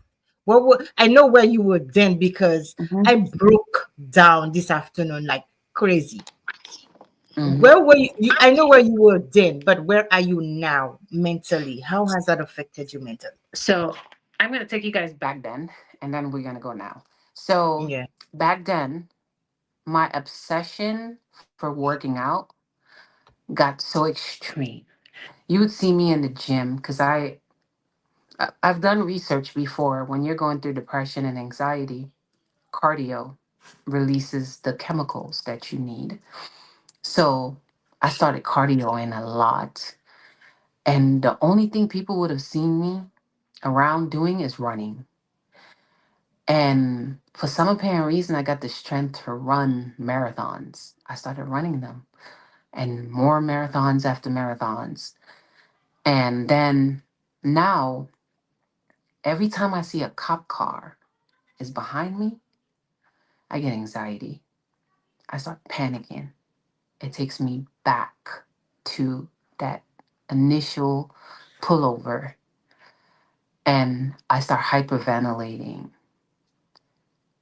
But to say that my mental health is anywhere in like depression and all of that is because I work out so much. I don't even think my body is has not even react to it.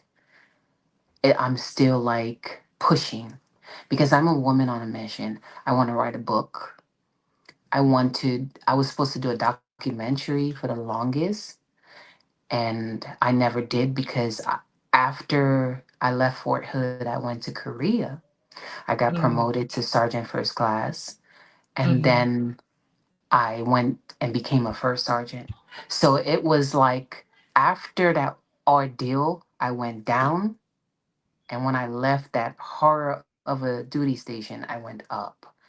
And I just never had time to kind of sit down and put what happened to me in a documentary format, which I am going to, and also the book that I want to write. Everything behind the uniform is not glitter and gold, and to kind of speak on what I went through in this uniform. But I wanted to wait until I get closer to retirement. So I'm like 3 years away from retirement. Mm-hmm.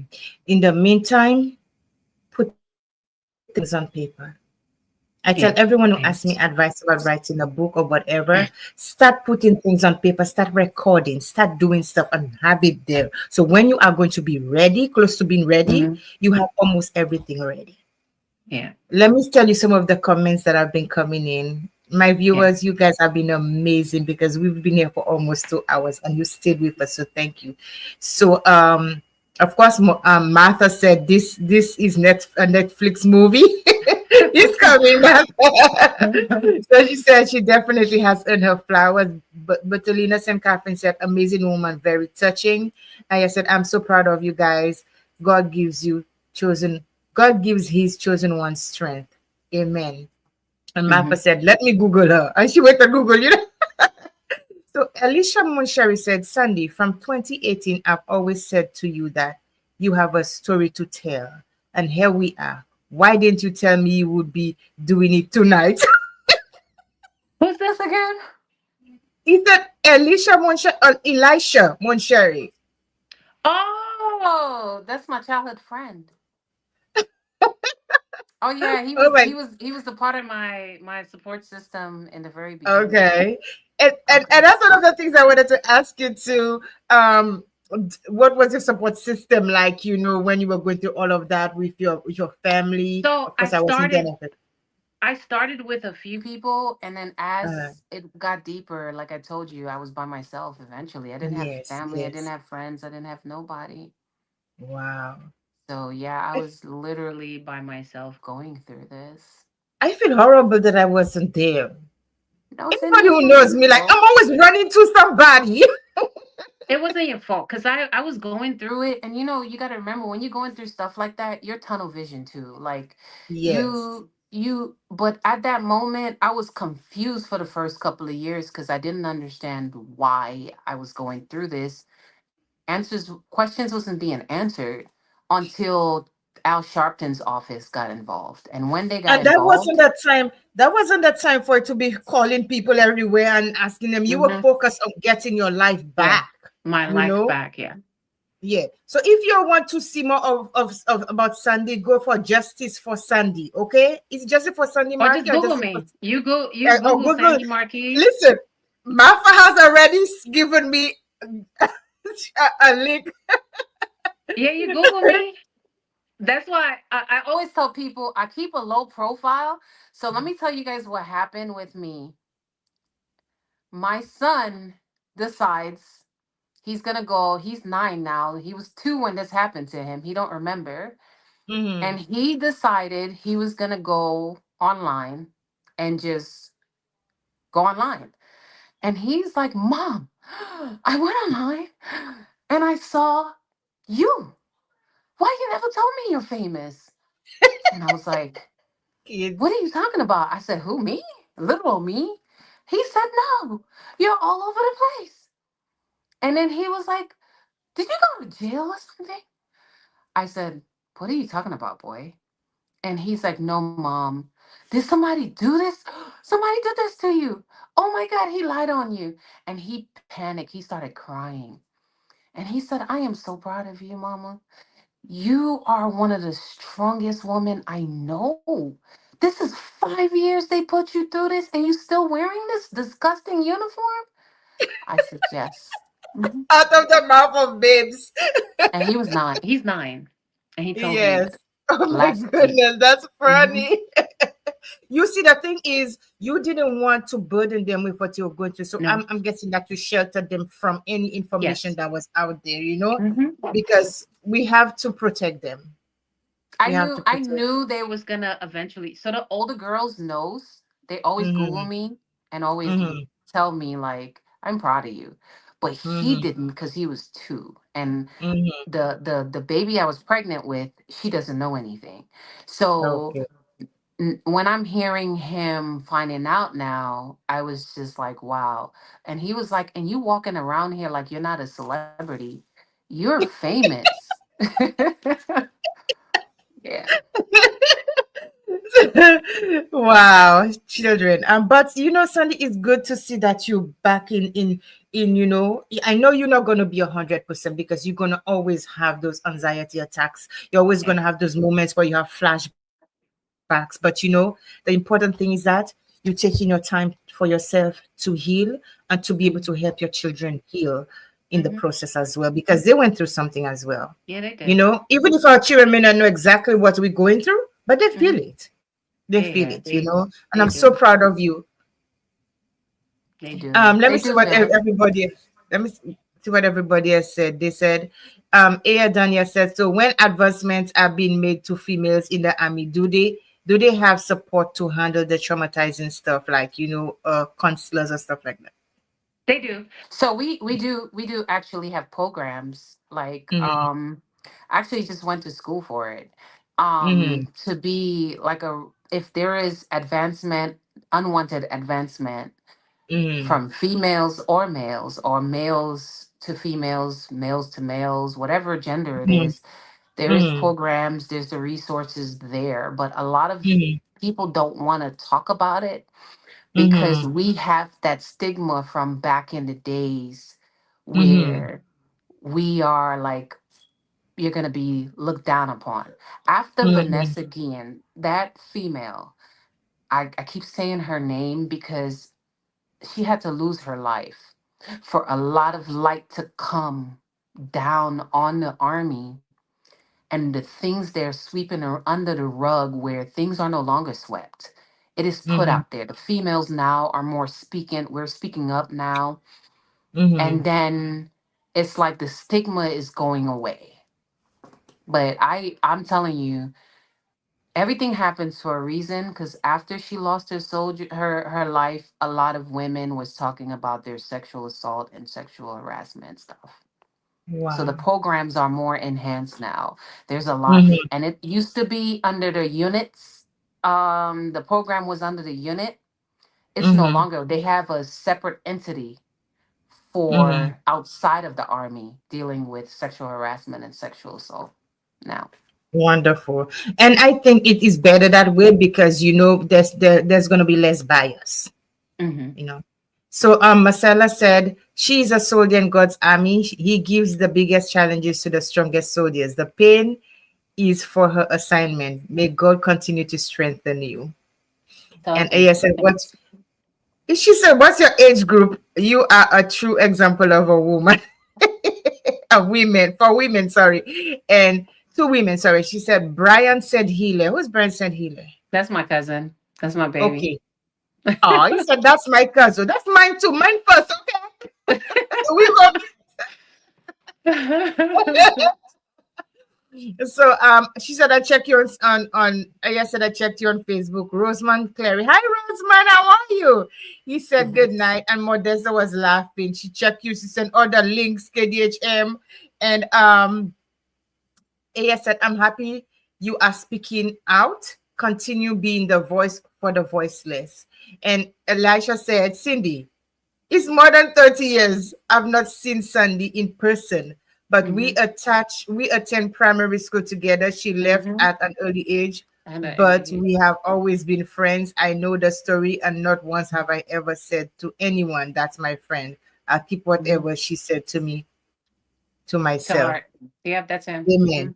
Elijah. Amen. Yes, yes. Wow. That's a true Yeah. friend. Oh yeah, yeah, yeah. I love him. He's Mm-hmm. we would talk about everything, but I know it stays right there. Mm-hmm.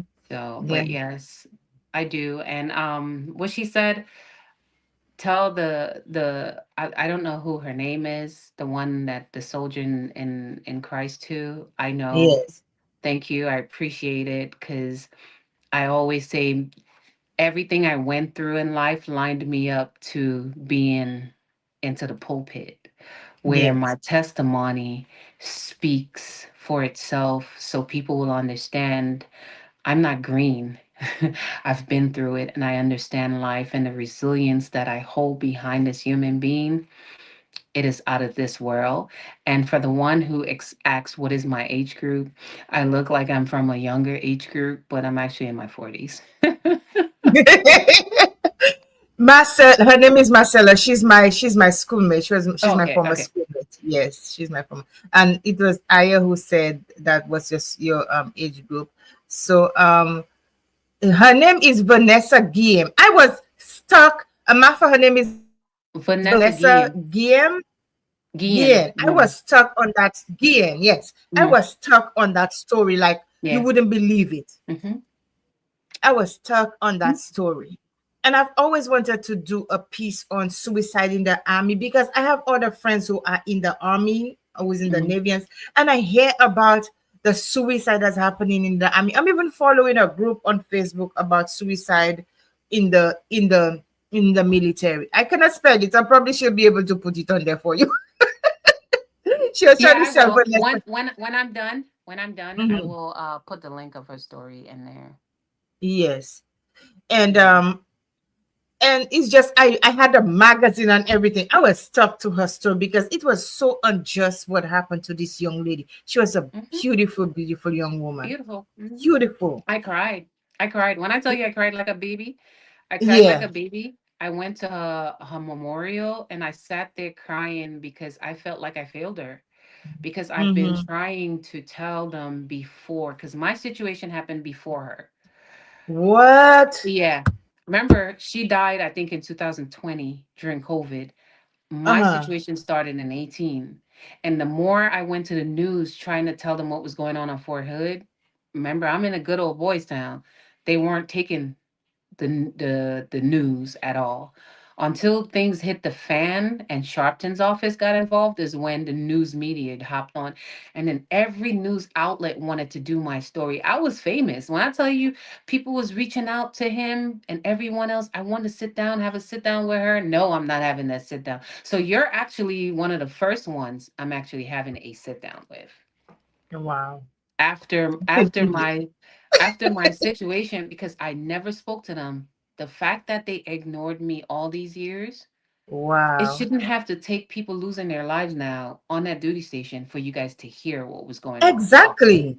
Yeah. And it's almost like they're giving voice to the privilege, but the people who really need their voice to be heard, they are Yeah. not giving it to them. Yeah.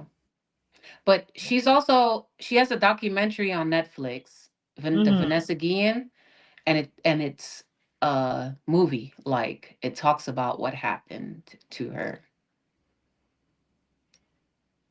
I am trying to spell her name so bad because somebody's asking for the name. Okay, let me see if it will let me. Will it pause my screen if I? Yes, you can go ahead. It's not going to take you out. Yeah. Wow. Wow, wow, wow. Sandy, you have been through the ringers. And honestly, I don't know how many people would actually go through that situation that she did and still go back in that uniform.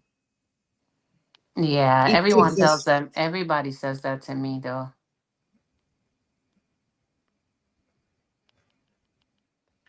Somebody asked you, do you think they might come after you for publicly speaking out? She has been speaking out about it. Yeah, I speak out about it all the time at military functions, like stuff like suicide awareness and stuff like that.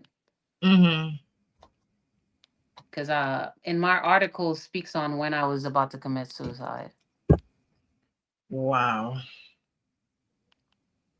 Sandy, I Yes. know that feeling and I know it's not a good feeling. It's not a good feeling at all. Yeah, I She's going to was. put the name on there. She's searching for the name. Yeah, I was.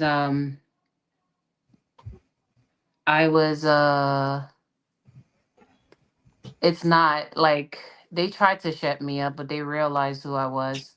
Ain't nothing Mm-hmm. could shut me up. Mm-hmm. I found the name. Okay, I was just about to put it in there. Yeah. Are you able to type or on your end? No, I can't. Okay. You Yeah, but have. they tried to shut me up at in the very beginning and tried, Mm-hmm. but they realize, and one thing I got to tell you guys, if you guys are parents, never shut your kids up. Cuz I remember I used to get so much licks for running my mouth, always speaking my mind.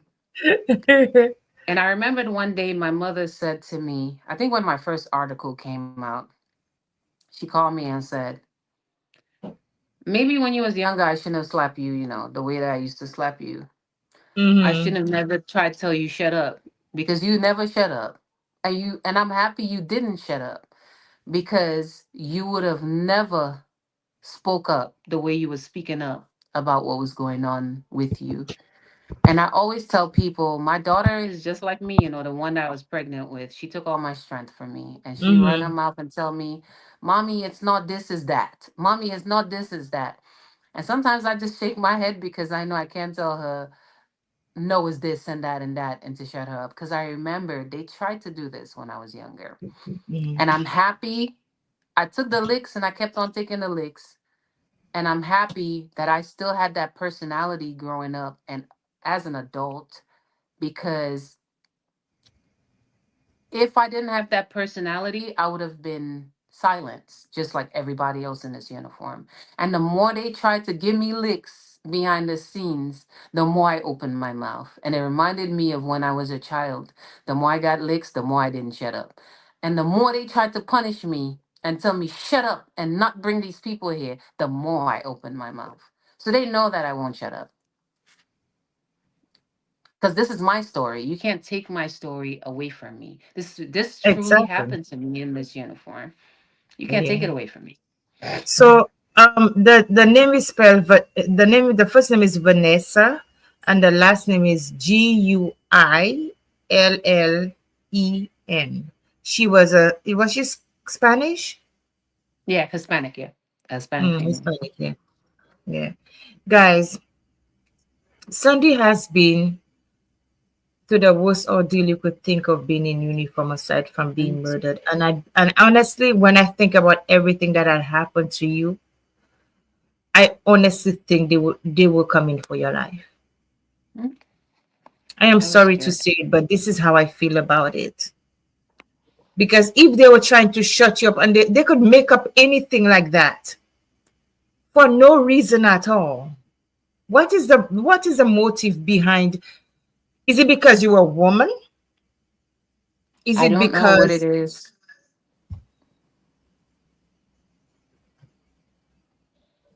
I don't know what Sandy? it is. I'm still trying to figure it out, Cindy. And I think if I continue trying to figure out and want answers, I'm gonna go mad. There is a lot Yeah. of soldiers that's gone and their families do not have answers. So I'm also in this uniform still without answers. And no Yes. one is giving me that closure that I should have, my family should have. I remember a couple of months ago, my daughter that's on the spectrum remembered what happened to her. And Oh she wow. she broke down crying. She told me that the lady told her to lie. The lady gave her a teddy bear and she's describing the teddy bear. And my daughter, who's not on the spectrum, started nudging me, telling me she's talking about the case. Wow. And she broke down crying because she thought it was a dream. She And it wasn't a remembered dream. it. She remembered, yes. So, me and my family are living a life right now without answers on why this man is still. And just the other day, remember, I told you my name changed. So, a lot of people Mm-hmm, don't know, but someone figured out who I was because some of my documents still comes out with my mm-hmm, Marquis. And when she saw the last name, she said, "Wait a minute. You are the staff sergeant from Fort Hood." I laughed and mm-hmm, I said, "Yeah, we share the same office." And she mm-hmm. went home reading about me. And when she came back, she said, "Can I get a hug? Oh my God, why are you still in this uniform? How is the kids? Who is this child?" I said, "Mira." And she was like, "Oh my God." And she was telling me that, why did he do this to you? They didn't give you no closure? What they owe you and your family answers. And I said, I'm still answered less. No one hasn't answered my questions. And do you know what I've come to understand sometimes, Sandy? We may What's never that? get the closure that we seek. Mm-mm. I've accepted it. Yeah. We may I've never accepted get it, the but I'm closure. still going to see if I could sue Mm-hmm, them. I'm still going to see because she asked me that question. She said, I think you could still hire a lawyer and try to get the lawyer from out of state to sue Texas for what they did to you and your family. And when you said that, that's one of the things that came to my mind. I don't need to sleep my mind. I'm thinking if you can get one in Texas, you can go outside and get one. That's one of the things that Yeah, came to my mind. But I'm we going were to. you were speaking. Yeah, I think you should. I I'm think you going should. to. They I'm did going too to much. see it. Uh-huh. I'm going to see if I could sue the individual, the guardian ad litem, the judge, the Mm-hmm. worker, the Lucans, but then also sue the state because this right here is not going to happen to another family. Another, especially a family who is serving in the uniform, innocently taking their family over there and don't know what is there waiting on them. Mm-hmm. And that is the importance of bringing awareness to these kind of situations, because we are trying to avoid another family going through the same things Mhm. that you went through.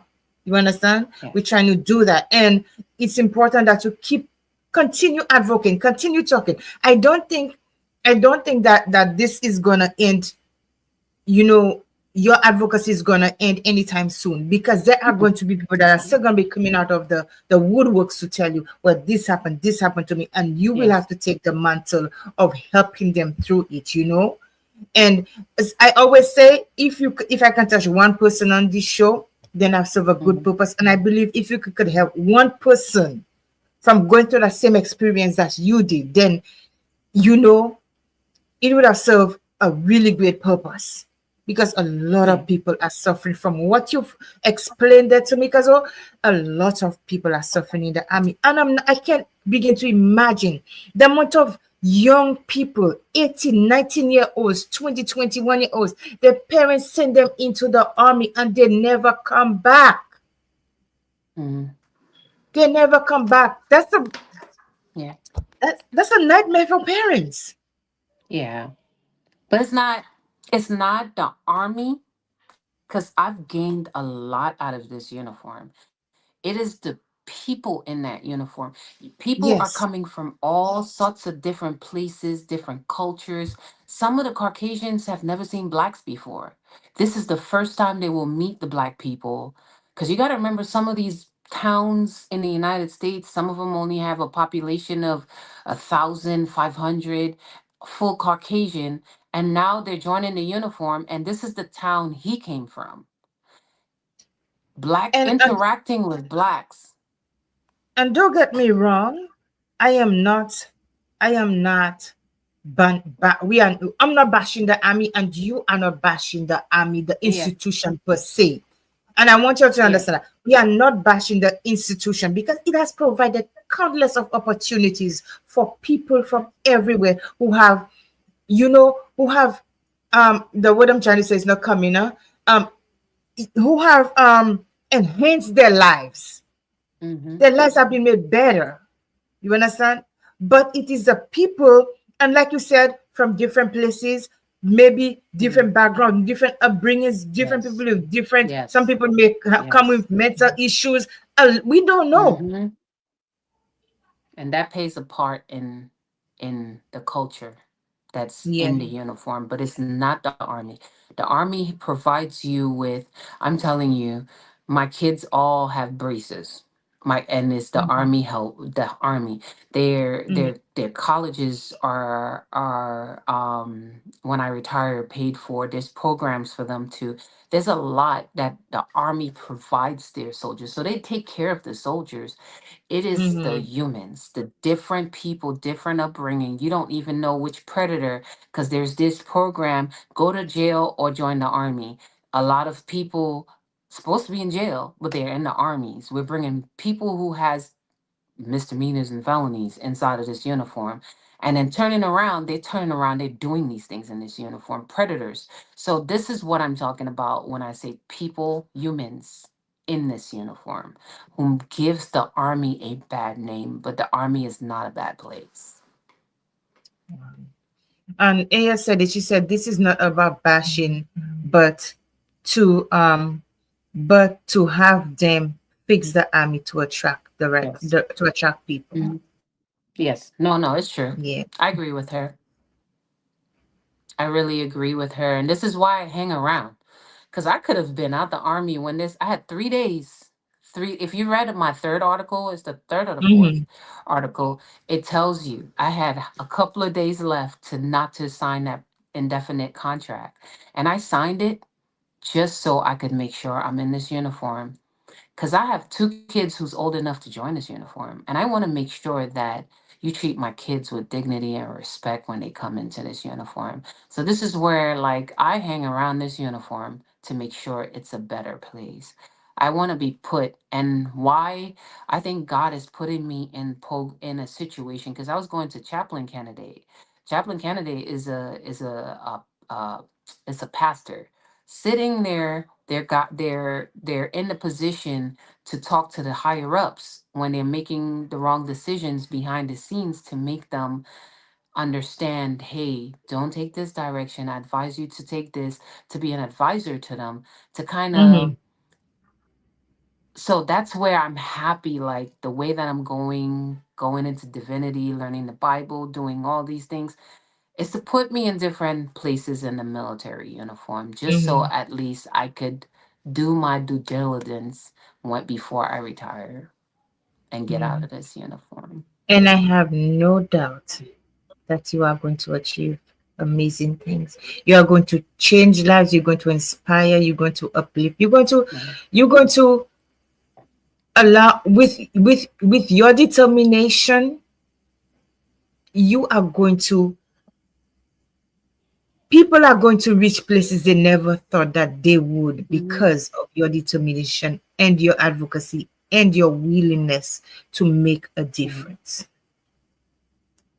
Thank you, And Tess. Appreciate I it. cannot say it enough. I am so proud of you, because a lot of people will be like, bye, Felicia. Like, I'm I know. gone. Yeah. A lot of people ask me, why are you still in this uniform? From the time they touched my kids, I would have been done. And you have that man walking around here proudly with his rank, and they took yours away. Like I'm supposed to be a master sergeant right now, but I'm sergeant first class. But I said nothing happens before it's time. And I Mm-hmm. believe like I had to mature in the ranks before I come up into these ranks to know how shady it is. Mm-hmm. So it is what it is. But I know my journey is just beginning. There's Mm-hmm. going to be some doors opening that I never thought that will open, and it will happen in due time. God will make me realize what table he's preparing for me. And I Mm-hmm. have to sit there when I get to that point and laugh and say, "Hey, all these things I went through was not in vain, because he was preparing me for point B." Yes, yes, yes. Amen. Amen, girl. Wow. You just you have that um you have that strength Resiliency. of, man, I don't even, it's just like it's not even coming out. Resiliency. Your resiliency, like, oh my gosh. Yeah. Hmm. Um, I do. I wanted to ask That's you what this this. taught me. What's up? Yes, I wanted to ask you this. So, in everything that you went through, with everything that you went through, there are males and females alike coming into this institution called the Hmm. Army. And I know it Yeah. has provided a lot of amazing opportunities for people, okay, all Hmm. over the world from different backgrounds. But particularly for the females, what advice would you give them, the females, or to anyone considering enlisting in the army or are already Yeah. serving or are facing a situation like you did? What advice would you give to them? So I got two. One is for the ones coming in. Mhm. Always stay in contact with your family. Talk to them. Let them know what's going on. Share your locations with your parents or anyone that you're close with, so they know where you are at all times. And know when to say no. And if you say no and that person continues, then say something. Don't sit in secret or hide it because you're scared of the humiliation. Because 60% of women in this uniform who's in a higher rank has went through what you went through. Some of us spoke up and some of us didn't. Not a one serving. Stand up for what's right. Protect the future soldiers coming in and not worry about what people think of you if you go against your friend to the left, your brother to the left, or your sister to the right, right?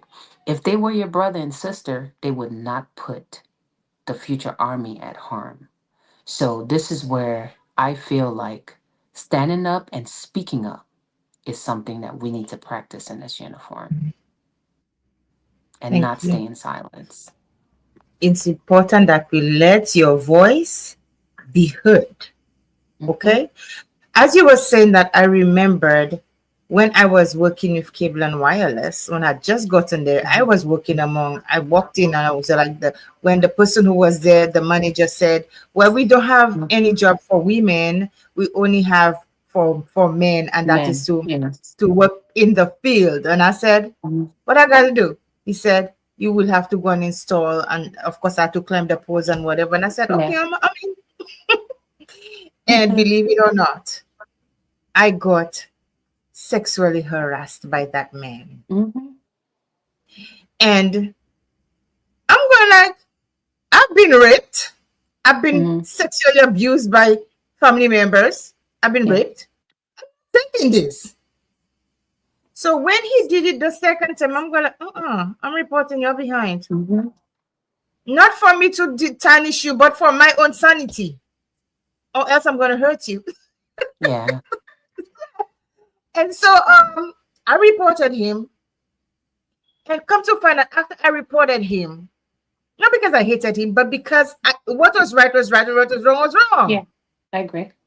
When I reported him, a lot of women came out of the Women came woodworks forward. Yeah. to say what he had Mm-hmm. done to them, and they were afraid to speak up because Yeah. they're afraid to lose their jobs. Mm-hmm. Now, I can tell somebody, I will stay silent for a few things. I'll watch and I'll observe. Mm-hmm. But when I tell you I'm ready and I'm coming, brace yourself. I'm coming. Just like Yeah. Sandy came, I'm coming. Mm-hmm. So it is important for people to understand that sometimes staying silent in situations like that does not help. I know Mm-hmm. they're talking. It does not help anybody. Mm-hmm. You living in No, that's not. fear. Your mental health is affected. Mm-hmm. You don't know when to look behind your back to see what's going to happen. Yeah. It does not help anybody. And for Mm-mm. those people who are doing this thing, stop it. Look at how they're Mm-hmm. given. If people did not know, they would have said the army is a bad place. No, it's They're not. giving a wrong. They're spoiling the reputation of the army with the actions, and that's wrong. It's not. So, Martha, Roseman said, "I must say, Sandy is very eloquent and strong." Okay, Thank you. Thank you. yeah. Appreciate And it. let me see what else we have before we close. Oh my gosh, you've been here for almost. I'm not saying it. So Aya said, Sandy, I'm proud of you. Natalie said, well said, lady. Thanks for your service. Proud military Thank family. you. Thank And you. Appreciate it. Marcella said, amen indeed. Aya said, big teddy, big bear hug to Sandy. Marcella Thank you. said, the assignment is heavy. Mm-hmm. Indeed. It is. But like you said, the strongest warriors. I And give them this. I Yeah. understand the assignment. Now I do. Yeah. Before I didn't. Yes. Yes. And some people go in there and come out suicidal. Yes. That's Yes. Ear who said that. Yes. So a lot of them do, because you got to remember too, we've seen a lot of traumas. We've seen Mhm. our friends. Imagine going on deployment and you came home, but your friends didn't. Your battle buddy to the left and right didn't.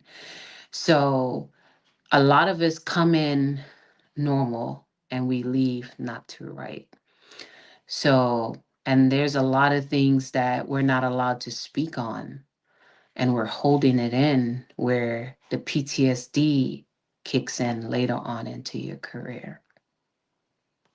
So, And that's one of the reasons why I ask you about your mental health, because I know mhm, I I have other friends that are in the army, and I know they're not saying a lot, mhm, but when I when I think of the things that you guys see, not just even just looking at the news and see mhm, where they say this soldier's leg was blown up, yeah, or this one was standing right there and then this went off. mhm, You guys see a lot, we do. and that has to mess with your psyche. It It does. will mess. It does. But the difference between me is, that therapy thing, I take it serious. And I go there and I'm on this couch. You're going to hear what I got to say because I'm not feeling good today. Mm-hmm. And what I'm not doing is taking myself away because I always think of, if I remove myself out of my kid's life, who's going to take care of them? I'm a single mom. And I said, I'm selfish if I think that way. So what I Mm-hmm. do is, you will see me post my crazy stuff on WhatsApp. My Mm-hmm. therapist said I had to let it out one way or another, but somebody gonna read it, and I let it Mm-hmm. out to the universe. But we are taught to embrace it, to keep it in. And a lot of us are take that keep it in to the extreme where we do not speak on it. That's why I feel like, if you have kids going into the uniform, as parents out there, talk to your kid every day. Ask them how was their day. It's not you bothering them, nagging them, but sometimes we need that because we are going through our own stuff eating us on the inside because we're taught to keep it in and not say stuff. Check on us. Don't come and talk to us about your kid did this, especially if we're overseas in Iraq or Mm-hmm. Afghanistan, or your child, or in Korea, or one of those places that we are on assignments that we can't bring our family. Just Mm-hmm. know it's hard enough for us already because we had to leave our kids with family members. And then we're dealing with crazy stuff every day, waking up early, doing stuff, training, have a weapon on us, or training, 2, 3 o'clock in the morning, we're zombies. And you're picking up a phone call with, my child, your child is this, and blah, blah, blah, blah, blah. And not one phone call saying, baby, how was your day?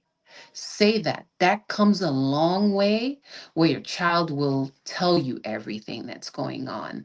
I had a Mm-hmm. horrible day. My leader is sexually harassing me. And especially as a woman in uniform, a lot of us look good when we put on that hat and the uniform. And some of us come here smelling good. And these men see us walk because they're with us 24/7. And then they get that itch and don't know how to control themselves. So you Mm-hmm. want to be that outlet your child comes to. I Mm-hmm. remember telling my mom this sometimes. I just hang up the phone when she starts your child and I just bloop, because that is not what I want. I want to Mm-hmm. hear you tell me I love you. I want you to make me feel like I'm appreciated and not always hearing what's going on home. We Mm-hmm. are somewhere where we may not come back. And that's not what I want to hear. Tell me I Wow. love you the whole 9 months that I'm down there, to make me know that your last word was not you telling me what was going on at home, but you telling me, baby, I love you and I can't wait till you come home. You know? Mm-hmm. Appreciate. And that's what I've learned, from a lot of my friends. I have a specific friend of mine. He's in the army. We're very close friends, and I Mhm. remember when we met, it was not like we knew each other before, but we know we develop a Yeah. close relationship. And and he tells me when he's overseas, and I'll just tell him, "Hey, how are you doing today? I want to know how you doing." When he start talking about me, I tell him, "How are you doing? I want to know how was your day? How was everything?" Ask him about his kids, And what if I know? I love a man in uniform. I'm sorry, I do. Mhm. I do too, girl. I do I too. love a man in uniform.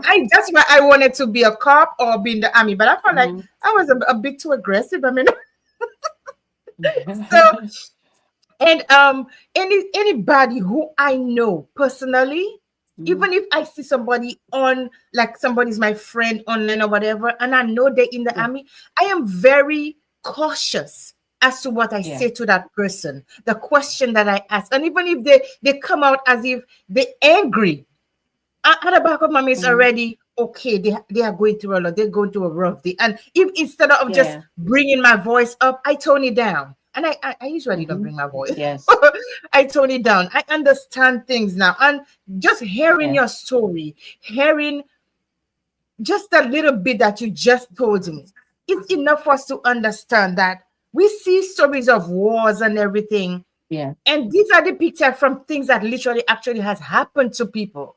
We have to take Hmm. into consideration how other people that we know in uniform are being affected. They're doing a big service. They're keeping all of us safe, you Yeah. know? And so we Yeah. have to, and I know, Sandy, not to put any shade on anything, but that person too has a problem. Hmm. That person that did you wrong has a He problem does. as well. He does because he tried to. When the news outlet took my story, he went and tried to send them messages. Don't listen to her. She's telling a lie. She's just trying to tarnish me. And something is wrong with him. Like, but I believe in God, and I Mm-hmm. believe I didn't get justice through the military, but I'm going to Mm-hmm. get justice from God. And I know that he's going to get it one day where the apology is going to come with sincere. And if he does not apologize to me, he will answer to the Most High about what he did to me and my family. So, And that I, is the person who he should fear the mhm, most high. mhm, yeah, Aya said, please bring Sandy back again. I enjoyed her honesty and discussion on her struggles that could not make her break. Listen, you're gonna see more of Sandy and I, mhm, because we are gonna be working together as a yeah, team to yeah, build people up, to help people share their stories, and yeah, to just empower people hmm, not to keep their silence and to just yeah. talk about their issues. We are To going to have more. normalize, to Yes, normalize things, to make people in uniform know that it's okay to talk about your story. yes. You're not giving the military information out, but you are speaking on your pain, what you're dealing Mhm, with, mental health, suicide, mhm. how you felt, and to kind of like bring awareness to it. Because a lot of us don't have that platform where we could come and talk and speak on it. And some people are scared to speak because, like I told you, it's like a really a mafia back there where you're gonna have to deal with because you're opening your Yeah, mouth. yeah. And some of us But just don't care. But yeah. I remember when I just started this show and I was contemplating whether or not I should tell about my, my rapes, and then mm, the different yeah, molestations. And I'm going like, I was fearful what my family would have said to me, what mhm, other people would have thought of me. And I said, Cindy, what is the point of you trying to find your balance? You trying to find healing, and you are not going to talk about what happened to you. yeah, And I said, I am going to talk. I don't care who hmm, don't like me. I'm looking up because there's a fly that just sorry. I don't care who don't like me. I don't care who don't want to talk to me anymore. I don't want I just at that point I had suffered enough, Sandy. And I said, I'm gonna let it all hmm, out. If you don't like me, fine.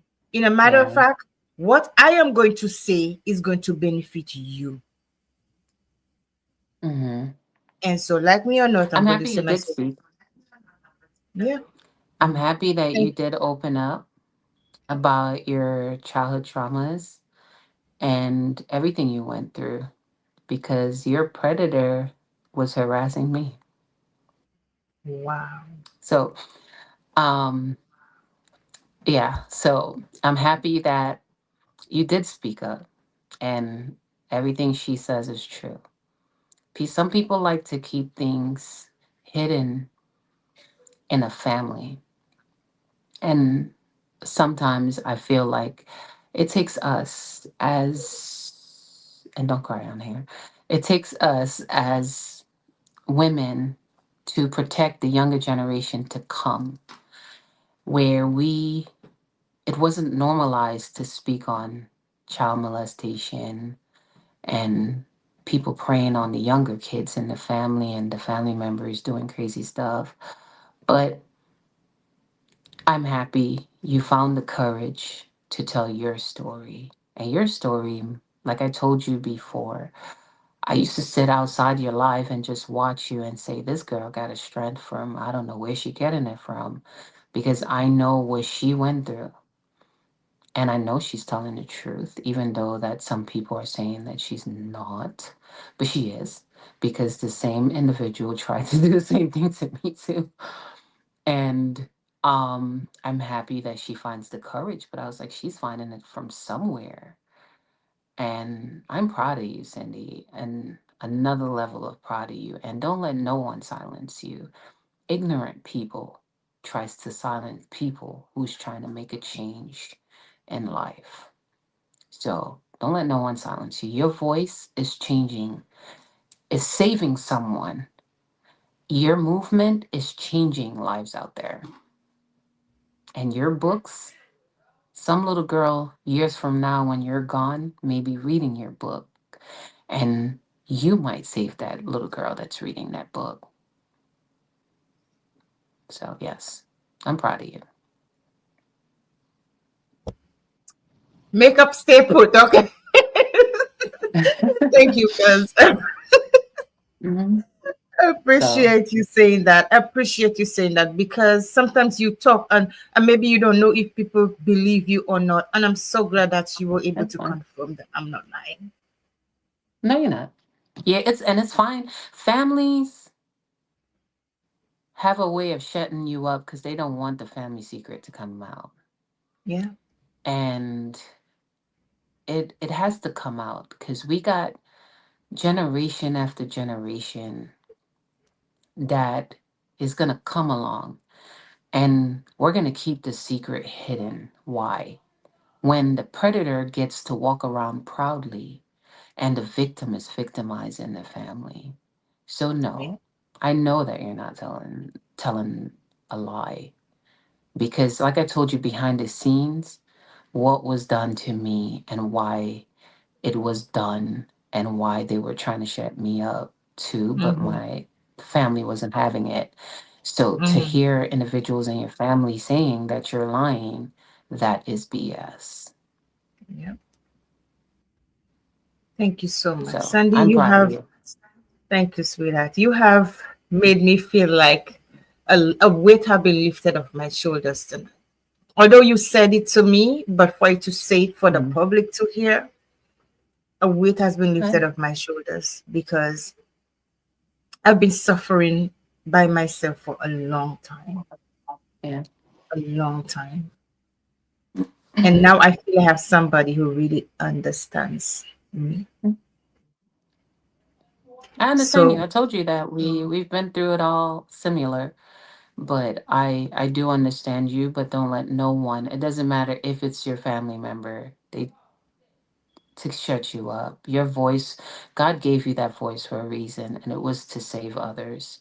And don't stay silent. I will know. That's why the slogan for this show, Poetry and Perspective with Placid, is "Let your voice be heard." Yeah. That's what's behind it. I remember last night we were talking about an autism dad on here. We were talking about autistic Yeah. kids. I said there was a point in my life that I felt that I could not deal with the fact that I had my son. It was too much for me, and I wanted to take my life. And do you know it was the same child I wanted to leave behind who saved my life the Hmm. last time. Yeah. I Hmm. remembered when I was at my lowest and everything was going bad for me, and I said I had some hydrocodone, and I'm going like, that's it. I can't do it anymore. And that poor child was in his room.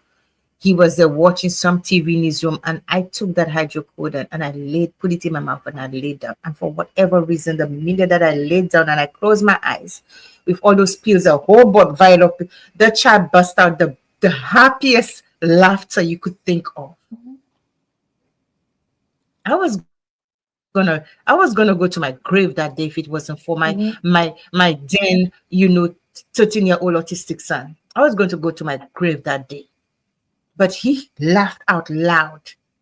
And God used him to let me know, Mhm. no, this Right, is the timing. not it. Mhm. And so Mhm. I know I am here for a purpose. You are. And I know you are here. Mhm. And your purpose, like mine, is unfolding. Mhm. And I thank you for being my cousin. I thank you for being my friend. I thank you for the laughs we spend the times you spend laughing at, the silliest Yeah, things. yeah. I enjoy your posts and I enjoy your resilience and your strength. And Mhm. I admire your courage and I admire the way you love your children. Thank you. And Thank you thank for you. being an example for all of us. Thank you. And I'm a proud Lucian. Just know this is a Lucian behind this uniform. And I wear my uniform proud. And it's a lot of us that's in this uniform now. I'm moving, making changes. I give back to my community. I don't Mhm. think I'm better because I'm making it on top. I make it, I pull somebody up. And this is my mentality. And I always tell that person, when I pull you up, you pull With somebody up. someone else. And you Absolutely. continue pulling each other up. Because Mhm. one thing as St. Lucians, we fight each other, we break each other down instead of bringing each other up. And I really want us to get together as a closer entity instead of fighting against each other. Mhm. So And thank it will you. have to take it will have to take a few determined Yeah. a few of us are really determined to break that cycle, and it's going to be hard. Yeah. But it will have to take a few of us who are really determined to work with others to make that happen. Yeah. No, no, Yes, no. It's true. It's true. And that's why I always call you when I see you down. I was like, let me tell this girl she got to stand up. She not going down like this. it's And almost it's like because, you and Martha. It's almost like hmm you know when I'm going for something. Like, okay, you hmm got, and I'm like, but why didn't you tell this, me? Yeah. yeah. But it was such an amazing, amazing show Yes. tonight. I thank you so much for being here. And Thank you. listen, we are going to be back. I know you're already asking. We are going to be back. Okay. And maybe talk about something else, but we are going to be back. Yeah. It's a Yes. it's a So pleasure. It's a pleasure to tell you guys my story. It's nothing in hiding. I speak on it. And hopefully, Cindy, you have me back when you're having all the autistic parents so I could talk about my situation, how life is absolutely. on active duty as a single mom Mhm. with an autistic child. So I could bring awareness to it because it's real Mhm. being an autistic parent too. And I enjoyed Yeah. your show last night with I can't remember his name. AJ, Yes, and he was, man, I've never seen a dad go through it. I know us mom, sometimes I sit there and I say, listen, I don't know God, but you just keep giving it to me, boy. When my daughter is having her moments, and I still wake up the next day, and she's the one that will give me the love, the hugs, the kisses after putting me through the tsunami and the pain. So, Mhm. yes, I would love to come back, you guys, and talk to you guys some more because, like I told you guys, my testimony goes from 5 years old all the way up until this current age now. And if as long as my cousin is willing to have me, I will be up here again. And you're going to thank be you, you sick of me. guys. Thank you, you guys, for listening to my story. I appreciate it. And thanks for the positive feedback. And if you guys want to learn more about me, just Google my name. I'm there.